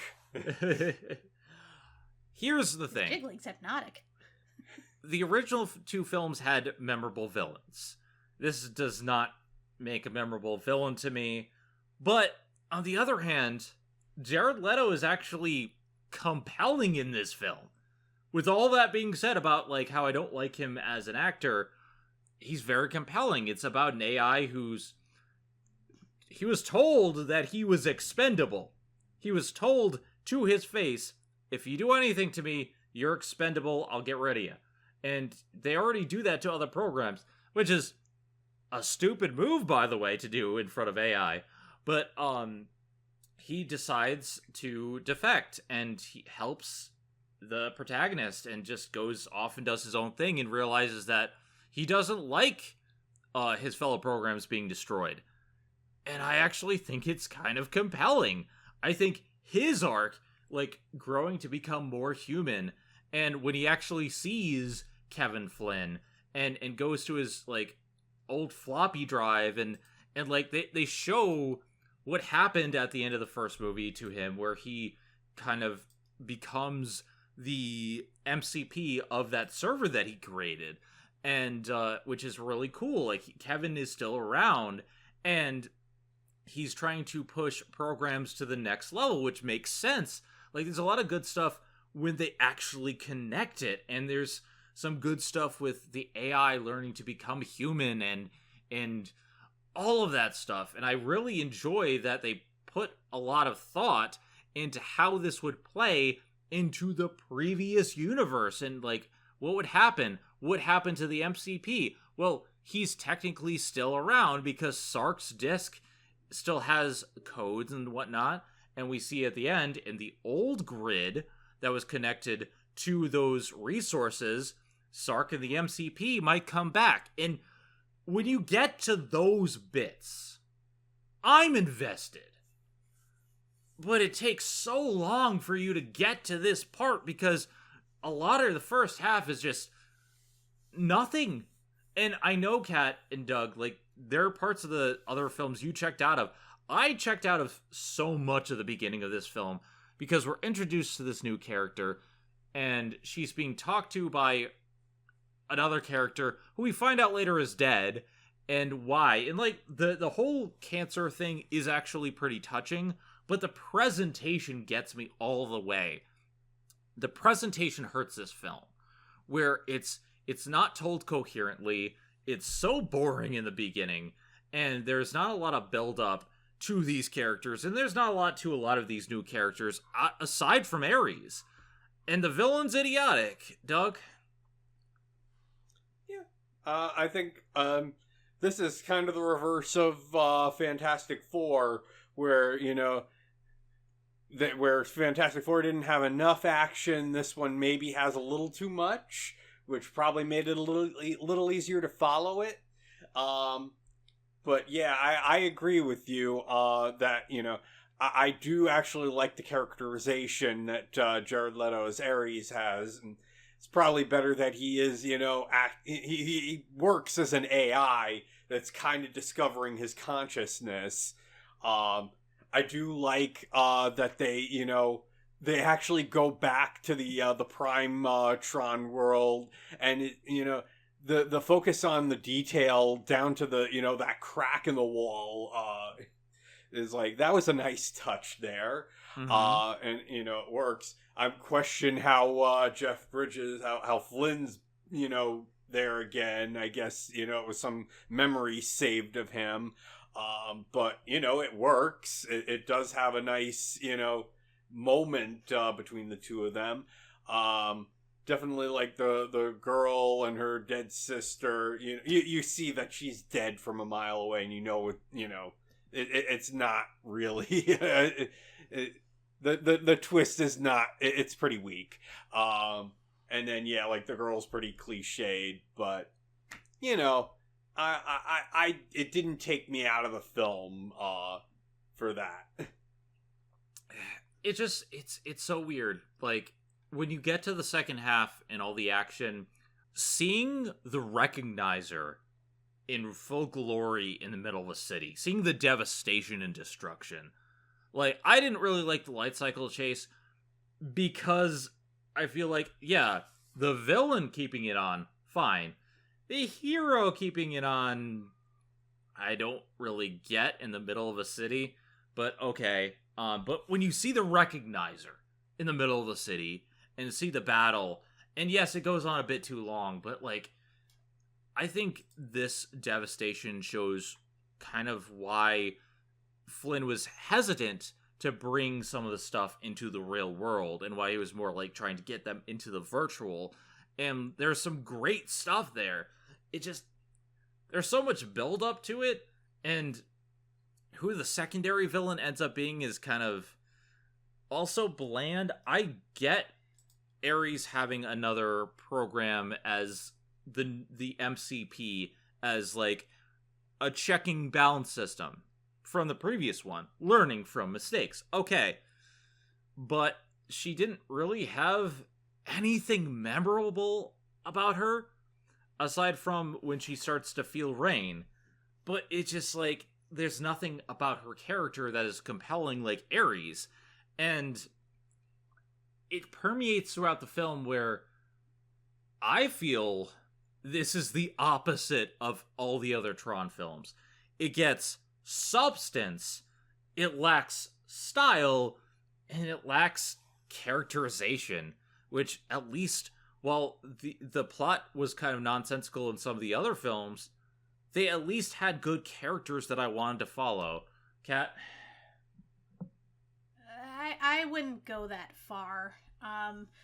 Honestly, the only character that really has any character to them is Jeff Bridges, is Kevin Flynn. Like, there's a reason he's come back for all 3 movies. It's just, I don't know, like, I actually met, like, the guy who played the original Tron, like, Bruce, Boxtier, I believe his name was? Boxleitner.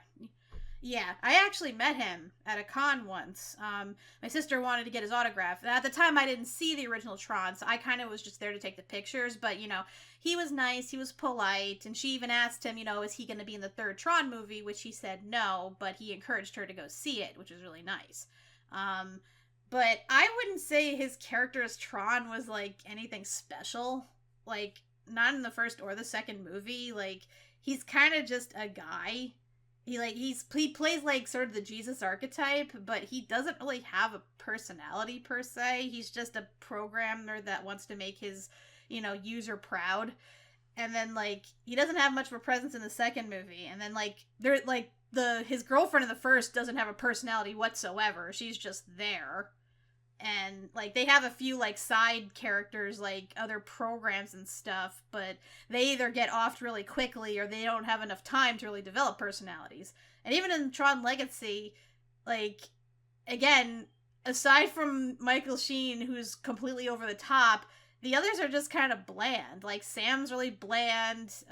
Cora doesn't have that much going from her aside from a mild curiosity. Like this, like, honestly, Tron Ares is the first time where, like, I saw some, like, more developed personalities, especially from Ares himself. I do agree that Athena didn't really have much going for her, but you could argue it's because she's AI, so she's not meant to have a personality. Like, she has that one instance, like you said, with the rain, where she realizes what Ares was talking about in terms of feeling rain. But that's the most we really get from her. Other than that, it's mostly confusion as to why she, you know, why he is able to continue living despite not following orders, and yet she is doomed because she followed orders. Like, that's the most complexity we get.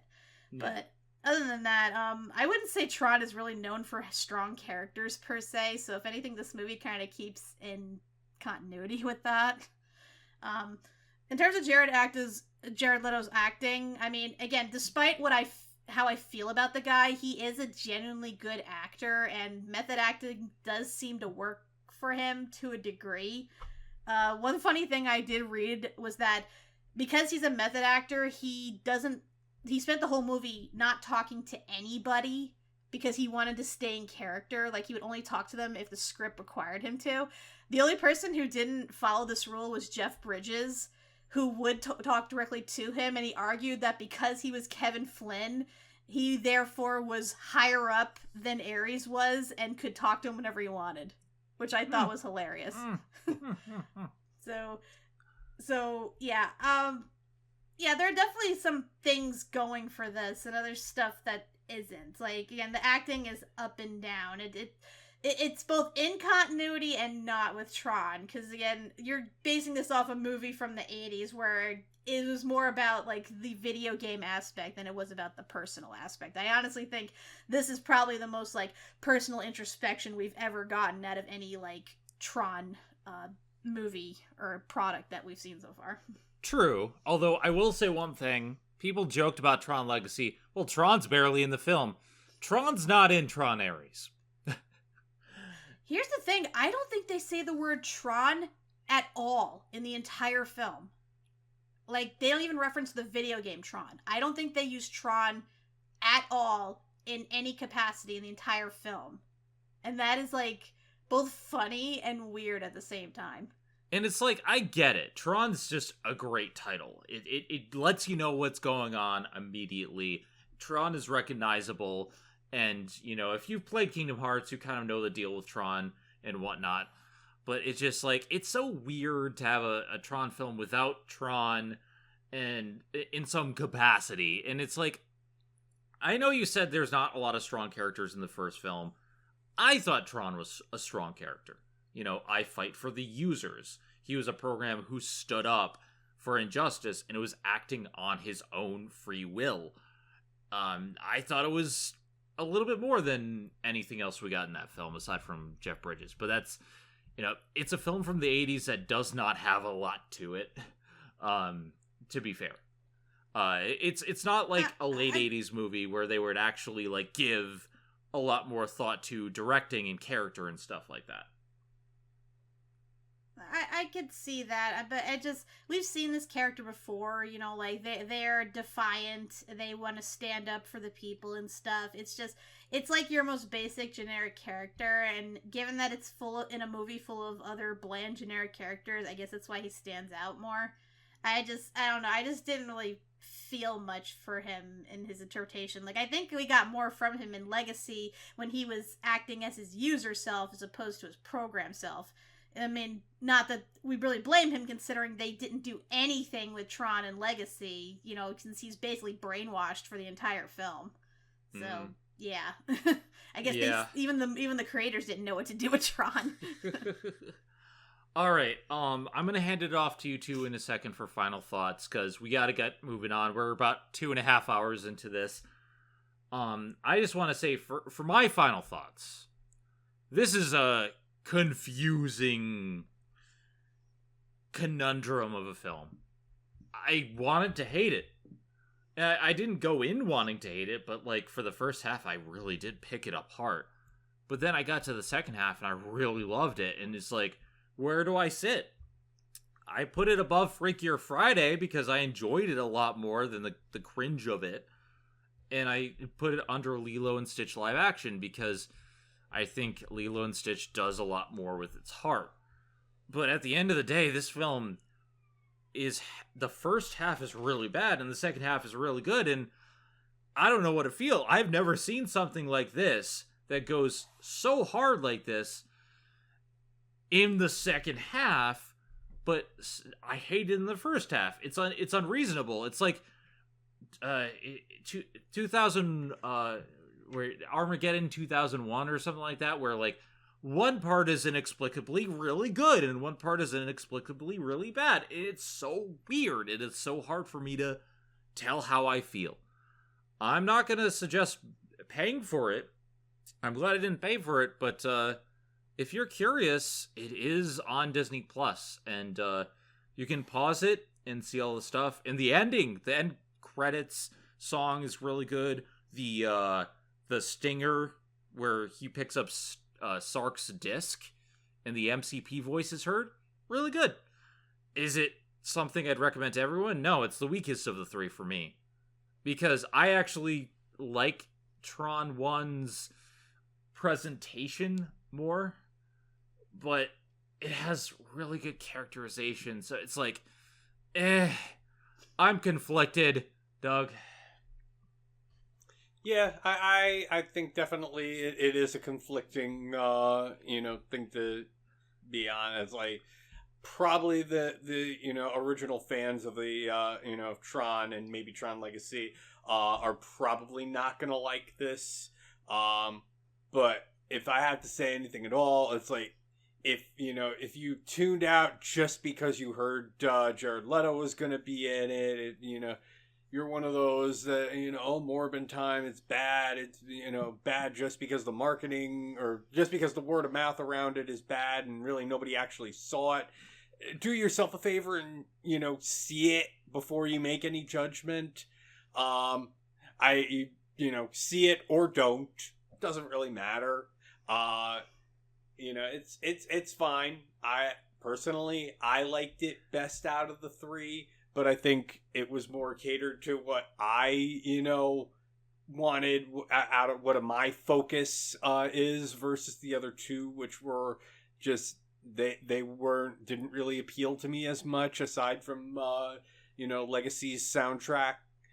This one definitely does not have a good soundtrack, so there is that against it, and definitely it certainly makes my distaste of AI, much warranted. I feel a little vindicated. We really need to stop with the AI. Yeah, I agree. I agree. Kat.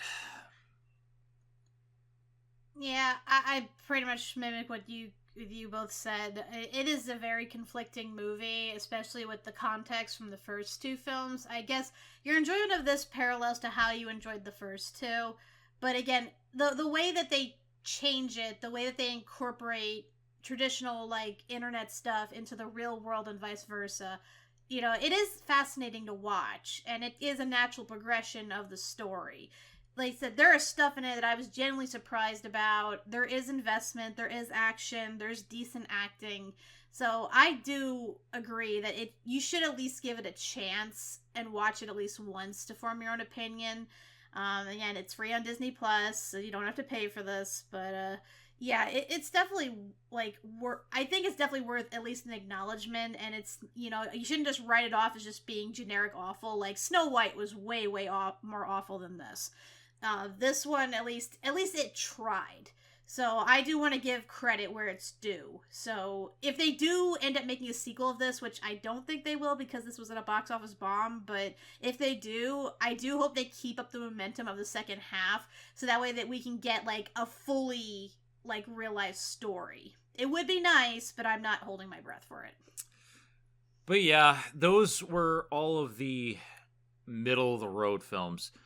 From my four, which is Captain America Brave New World, Elio, Lilo and Stitch live action, and Tron Ares, all of those are potential, but like they're half of a good movie. And I feel like there could have been so much more with these four films that it just...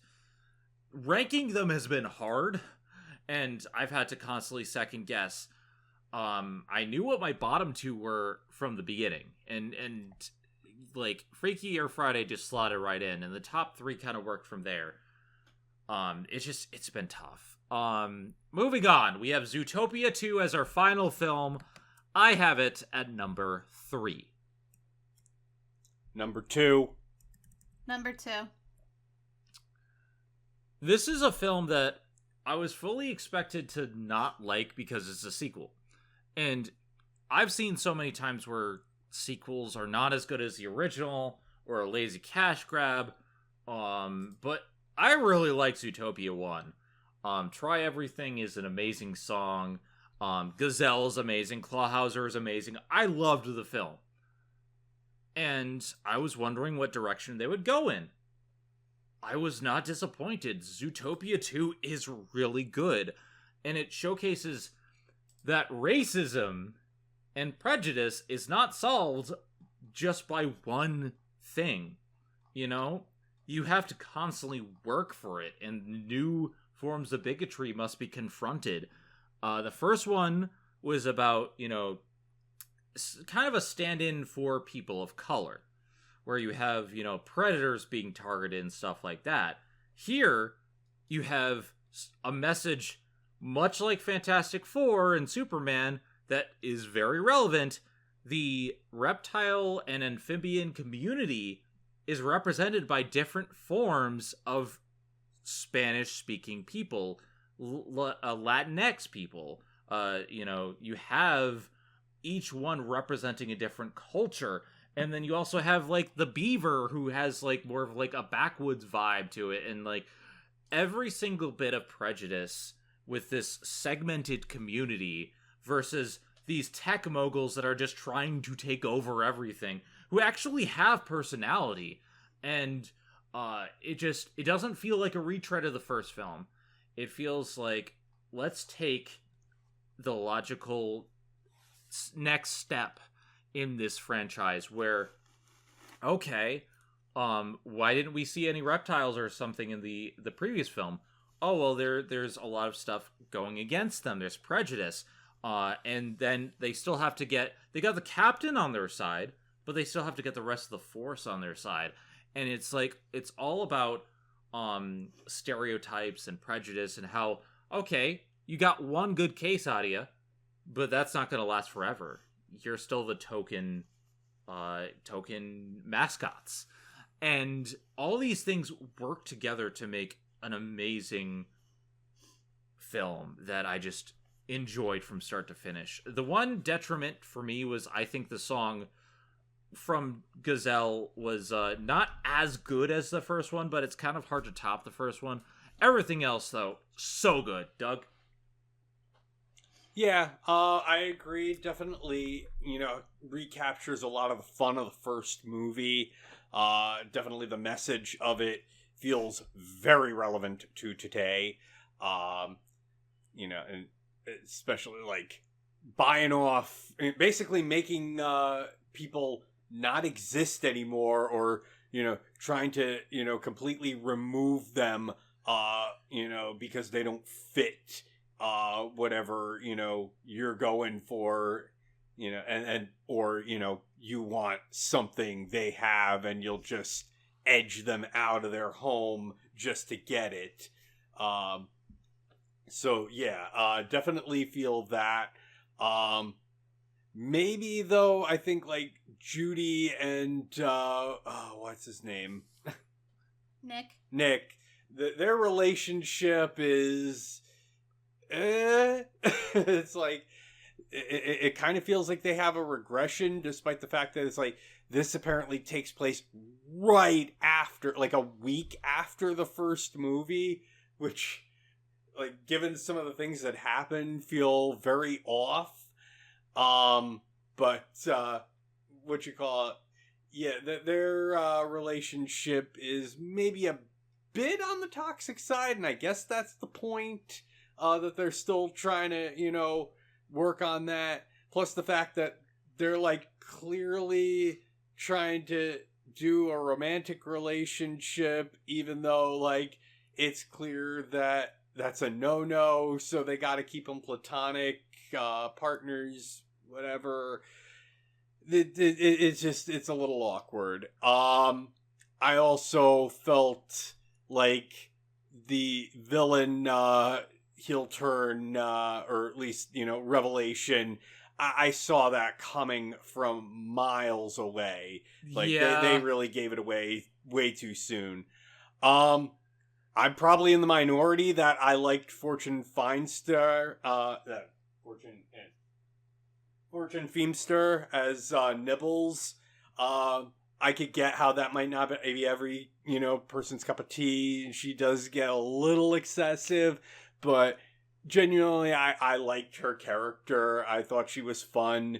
I find it a really, like, now having known all, like, the celebrity cameos they had, to the fact that, like, the brother and sister of Andy Samberg's character were voiced by Macaulay Culkin and Brenda Song. That just... They had God, Ed Sheeran as a barber. Yeah, your sister, man. You've been out with her. What's wrong with you, man? Yeah, it's definitely, there's a lot of love to this film. It's certainly not quite as strong as the first movie, but I'd say definitely it only loses maybe like a step. Not many. Like, I agree. There are some minor problems with it, but I think the diverse cast, the stuff that it tackles, the emotion, and just seeing the jokes.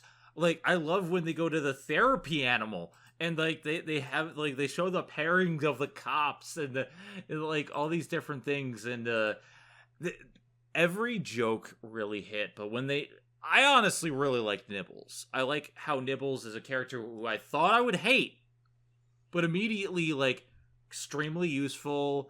Yes, conspiracy theory nut, but actually, like, understands a lot about what is going on in the world. And, like, the jokes about, like, hey bub, hey bub, hey bub, hey bub, hey bub, hey bub, hey bub, hey bub. Like, there are so many good dynamics of, okay, the snake is possibly Indian coded, like real India, like actual India, and showing that like these people are being erased, and just the different communities and seeing them involved with each other, and there's just so much to love about it. Kat? Oh yeah, definitely. There was, like, I was surprised at how long it took this sequel to get made, given how massively popular it was when it came out. Like, it won the Oscar, for God's sake. Like, ahead of, it was ahead of like another Disney film at the time, but this was way more deserving. This honestly is like Zootopia is literally one of my all-time favorite Disney films. I was definitely looking forward to this movie, and I was like really eager to see what are they going to do in the sequel. Are we going to visit more of those lands we learned about? And we do. And we actually meet new types of animals we didn't see in the first one. So this movie definitely focuses on expanding said universe and showing you the different types of animals that live there aside from the mammals and just the generic prey and predator animals. So, and I thought it was really clever, too, that this particular group, the reptiles, were ostracized because of, like, past misdeeds and stuff. Because reptiles technically are both prey and predators. So it kind of works that, like, both prey and predator mammals would be mutually afraid of them. And then, yeah, the whole backstory we learn about that I thought was really fascinating, too. It was, like, kind of also, like, kind of a class warfare thing too, with the rich taking advantage of the poor's like hard-earned labor and ideas, and then just edging them out. So I do like that whole message they portray, and them just going through the different worlds, hearing how things are for like different species and different lands. And the humor is always top notch. I just love both like the visual and the word humor that based on the animals and everything. How certain characters have names are reflective of what they are and everything.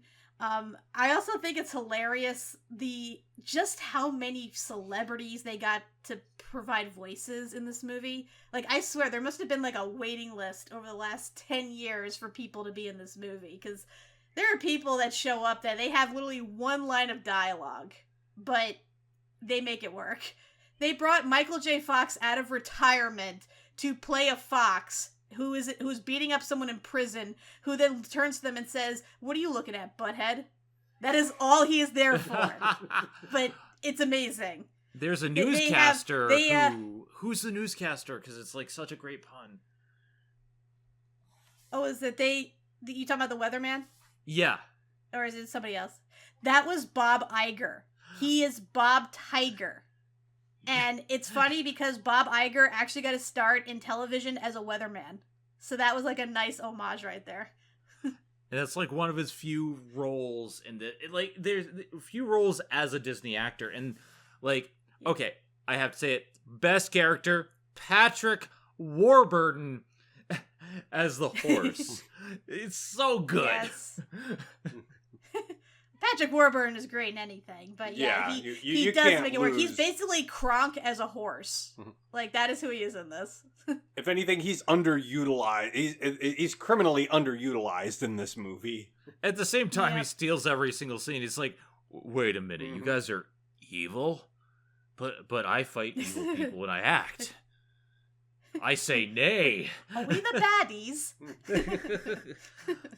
I will say, yeah, that's the thing, is they have all these big name voice actors that are brought on for these bit parts, but it's just amazing how well they make it work. Like, they literally had The Rock show up in one scene of Zebra just to scream.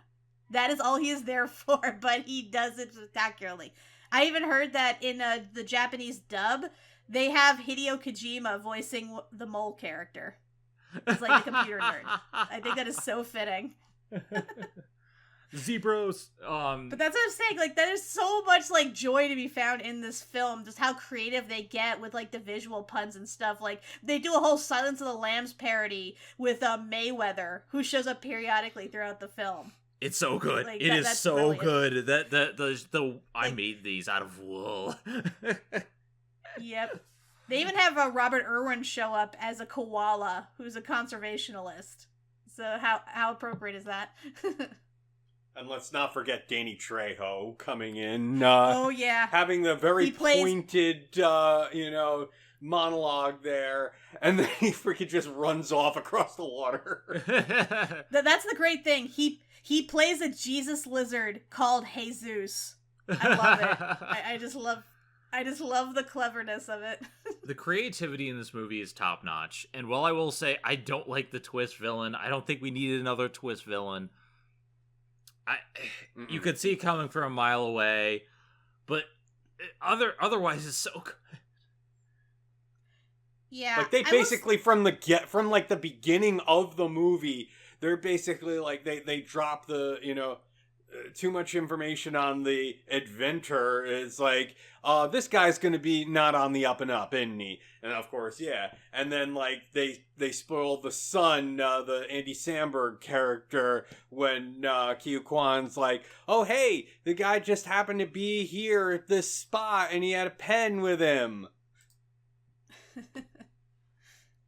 Oh yeah, they have Moana do the voice for the was it the carrot pen or the injector pen or something? Like, that is so random. But yeah, here's the thing about Zootopia 2. Like, the reason it's not my number 1 is because I did take like 3 issues with it that kind of make it, for me, not as good as the first movie. Issue number 1 is that I know you said that it didn't retread Mazen, but to me it felt like they did retread a couple things from the first movie, and that, Judy feels like she has to prove herself. They take on this mystery case.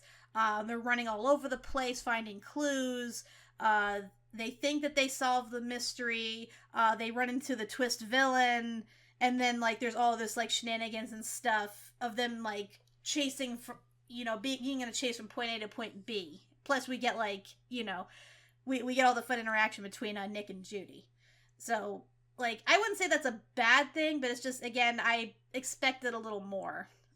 So, but again, it's kind of weird because this takes place exactly a week after the first movie, which I felt like they should have made it at least a year or something, just to, like, build up their dynamic, to further highlight some of the problems they have, thus justifying why they had to go to, like, counseling. Because I felt like they didn't need to be there at first until, like, halfway through the movie, but that was just me. Yeah. The second thing is what they did with Gary the Snake. Now, I think he's perfectly fine. I like Gary the Snake, and I think Ke Huy Quan did a pretty good job voicing him, although his accent was a little hard to understand at times. And I also think it's hilarious that they made Short Round the animal that Indiana Jones fears most. I thought that was a nice touch. Snakes. Why do you have to voice snakes? My problem, though, is that he's not in the movie enough to justify his friendship with Judy and Nick. Because I thought that there was going to be that he teams up with them, and it's the 3 of them throughout the whole movie trying to solve this mystery. But he actually disappears for a good chunk of it, and doesn't show up till close to the climax. And suddenly he has this rapport with them. It just didn't really make sense to me, and I guess they did it that way just so they could focus more on the relationship between Nick and Judy, but I feel like in doing that, they sacrificed much needed interaction with Gary. So that I felt was kind of a loss. And then the third thing, like Doug mentioned, was the twist villain. Again, I knew from the beginning that he was going to be a villain, but they kind of double bluff you by making you think, oh no, he's going the other cliche route where he's like a member of the villain team, but he's mistreated, so he turns on them and teams with the good guys, only for it to be like, oh wait, nope, actually he's a bad guy all along. And honestly, I think it made sense just to keep him from a bad guy from the beginning, because, like, he really has no investment, no stakes when it comes to proving that the reptiles are the ones that invented the machine, not his family. So yeah, it was just, to me, I guess they wanted to not go the predictable route, but in doing so, they made it predictable regardless. So I think, that's just like, how I felt. It's minor, but it still doesn't take away the fact that this was a good movie. Yeah, like, I think what they were trying to go for that is, okay, pressure from parents and family members who are awful people. You want to do everything you can to get in their good graces because you've been beaten down your whole life. I get that. I can see that. It's just, the twist, oh, by the way, I'm just going to take you out now and I'm going to kill you. Like, that seemed a bit of a heel turn if I've ever seen one. Like, man, I've seen some heel turns. Heck. I was just waiting for that shoe to drop the whole time. You know what's funny? We've been doing this show so long. Remember when we reviewed Maleficent for the podcast, and we thought it would never happen that John Cena would turn face? John Cena has turned face. And it's just like, it's happened. It's happened. Like, John Cena is now a heel, and he did a heel turn and all this other stuff. And I'm like, you pulled a John Cena. Wrong, Jesus. You pulled a John Cena movie, but instead of over the course of however long John Cena's career has been, you said, you can't see me, now you can see me. You can't see me. Like, it's too soon for these heel turns. Like, I could see why he pretended to be Gary's friend, because he still needed to find the location of where the patent was, and he couldn't do it without Gary's, like, heat-seeking abilities, I guess. So he had to wait till he was close enough to then turn on them so they could at least get him that far, given, you know, the whole area was covered in snow. But, yeah, I don't know. I just feel like we didn't need that double bluff. It just, you know, was kind of unnecessary. But that's just my opinion. The double bluff was part of the problems. But, like, overall, my final thoughts. Zootopia 2 is really good. Is it better than the first one? Your mileage may vary. I think it's as good, at least, as the first one. Like, they do different things with their messages. But I still love them both. I think they're both fun. I like that Gazelle is now Judy Hopps' best friend. And they brought back the mice. The mice mobsters are helping them out. And it's, like, there's some really great, like, cameos and callbacks, but it doesn't feel overly indulgent. It's great. Are there problems? Of course. But for my money, you guys gotta go see it. It's one of the top 3 of this year from Disney, for sure. Top 3 of 2025. Doug. I mean, yeah, like I said, it's definitely top, but the problems are a little too glaring to, you know, make it number 1 for me, which is why I ultimately went with Thunderbolts as number 1. As I said, really, I think the villain was just too weak, and they, you know, they really did a bad job of, you know, making the twist. Not to mention the fact that, like, they take the worst time to have Nick and Judy reconcile their conflict and, you know, explain all their feelings and stuff. Meanwhile, the villain is getting away. And we're just still like, going and going, and they're hugging and crying, and it's like, you need to keep following him. It's like, so, you two just fuck already. Like, yeah, it's like, again, fun movie, does help to take away, you know, a lot of the reservations I have, but when the problems are there, they are just way too, you know, in your face, and it just, you can't look away from them. No, see, Doug, you can be or you can be right. Yeah, you know, you can be right or you can be happy. I love that line in the movie, by the way. Also, Patrick Warburton's mayor, he has a change of heart way too soon. That was just, come on, you could have done more with that. So yeah, again, criminally underutilized Patrick Warburton. Cat. Yeah, so don't get me wrong, I think this is a great movie and easily one of the best this year. Granted, its competition doesn't say much in that regard. I still think this is a good movie. I just don't think it's as good as the first. Again, the glaring issues do take away from it. But it's definitely worth a watch. I mean, this movie made over $1 billion worldwide for a reason. It's like, and you can't ignore the cleverness of the jokes and, you know, just the visual gags and everything make it. I know that there's talks that there's going to be a third sequel, which makes sense. I personally hope this becomes a streaming show, because I think they could do a lot more with it as a show, because then they could explore more. They could do shorter stories and stuff. They can visit individual animals instead of having just one big large plot. I just hope they that, like, technically did like a Disney Plus miniseries with it. right, like that. Yeah. I would love if they did that again. I would love to see little individual stories like that like focus on individual animals' histories with Zootopia. See how they operate around the world itself, given their sizes and their species and stuff like that. That's what I personally think Zootopia should be. But if there is a third sequel, I do look forward to that. I definitely am going to see it. I do hope they move away from the twist villain thing, because we are past that era of Disney now. And I hope they go for, like, a more believable, more, like, compelling villain that we actually get to know from, like, at least half the movie. But that's just me.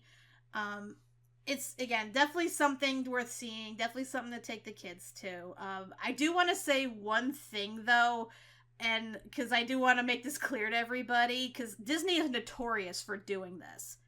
Do not go out and buy a pet snake, particularly an Indonesian pit viper. Alright? Because Disney always does this. They will choose an animal they think is cute or stylish or whatever. They will make it popular in one of their movies, and then suddenly everybody thinks that it's a hot new pet to have. And these pets are usually high maintenance and, you know, not easy to take care of, which results in them getting abused or abandoned. So I'm telling you all right now, if you were thinking of getting an Indonesian pit viper like Gary in the movie, don't do it. They are extremely venomous. They are extremely high maintenance. You possibly will die. So unless you have a very extensive history or an expert snake handler, do not get one, please. All right? Just leave the snakes for the movie. You know, also, you can see Gary anytime on Disney Plus. And bunnies, while good pets, are very high maintenance. I'm high maintenance. I'm a bunny. You should know this. Just saying. And she bites. I bite. With that being said, I think we've been going on long enough. Thank you.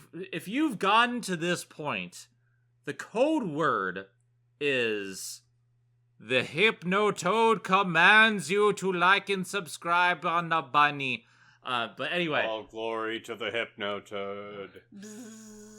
Thank you for sticking around this long, guys. This is a long one, but 2025 was such a weird year. 2025, like, high highs, very low lows, a lot of mixed. And even then, it wasn't as high as it could be, because we see problems in even our top films. Like, I don't think there's a perfect film this year. Like, we had previous Disney years where we actually could not find fault in some films. And, I mean, maybe it was because it was so fresh in our minds, but, like, now it's just, like, I don't know. But with that said, I'm Zenith Warrior Princess, the cutest of buns. I'm Kat McBerry. I'm Doug McBerry. And just remember...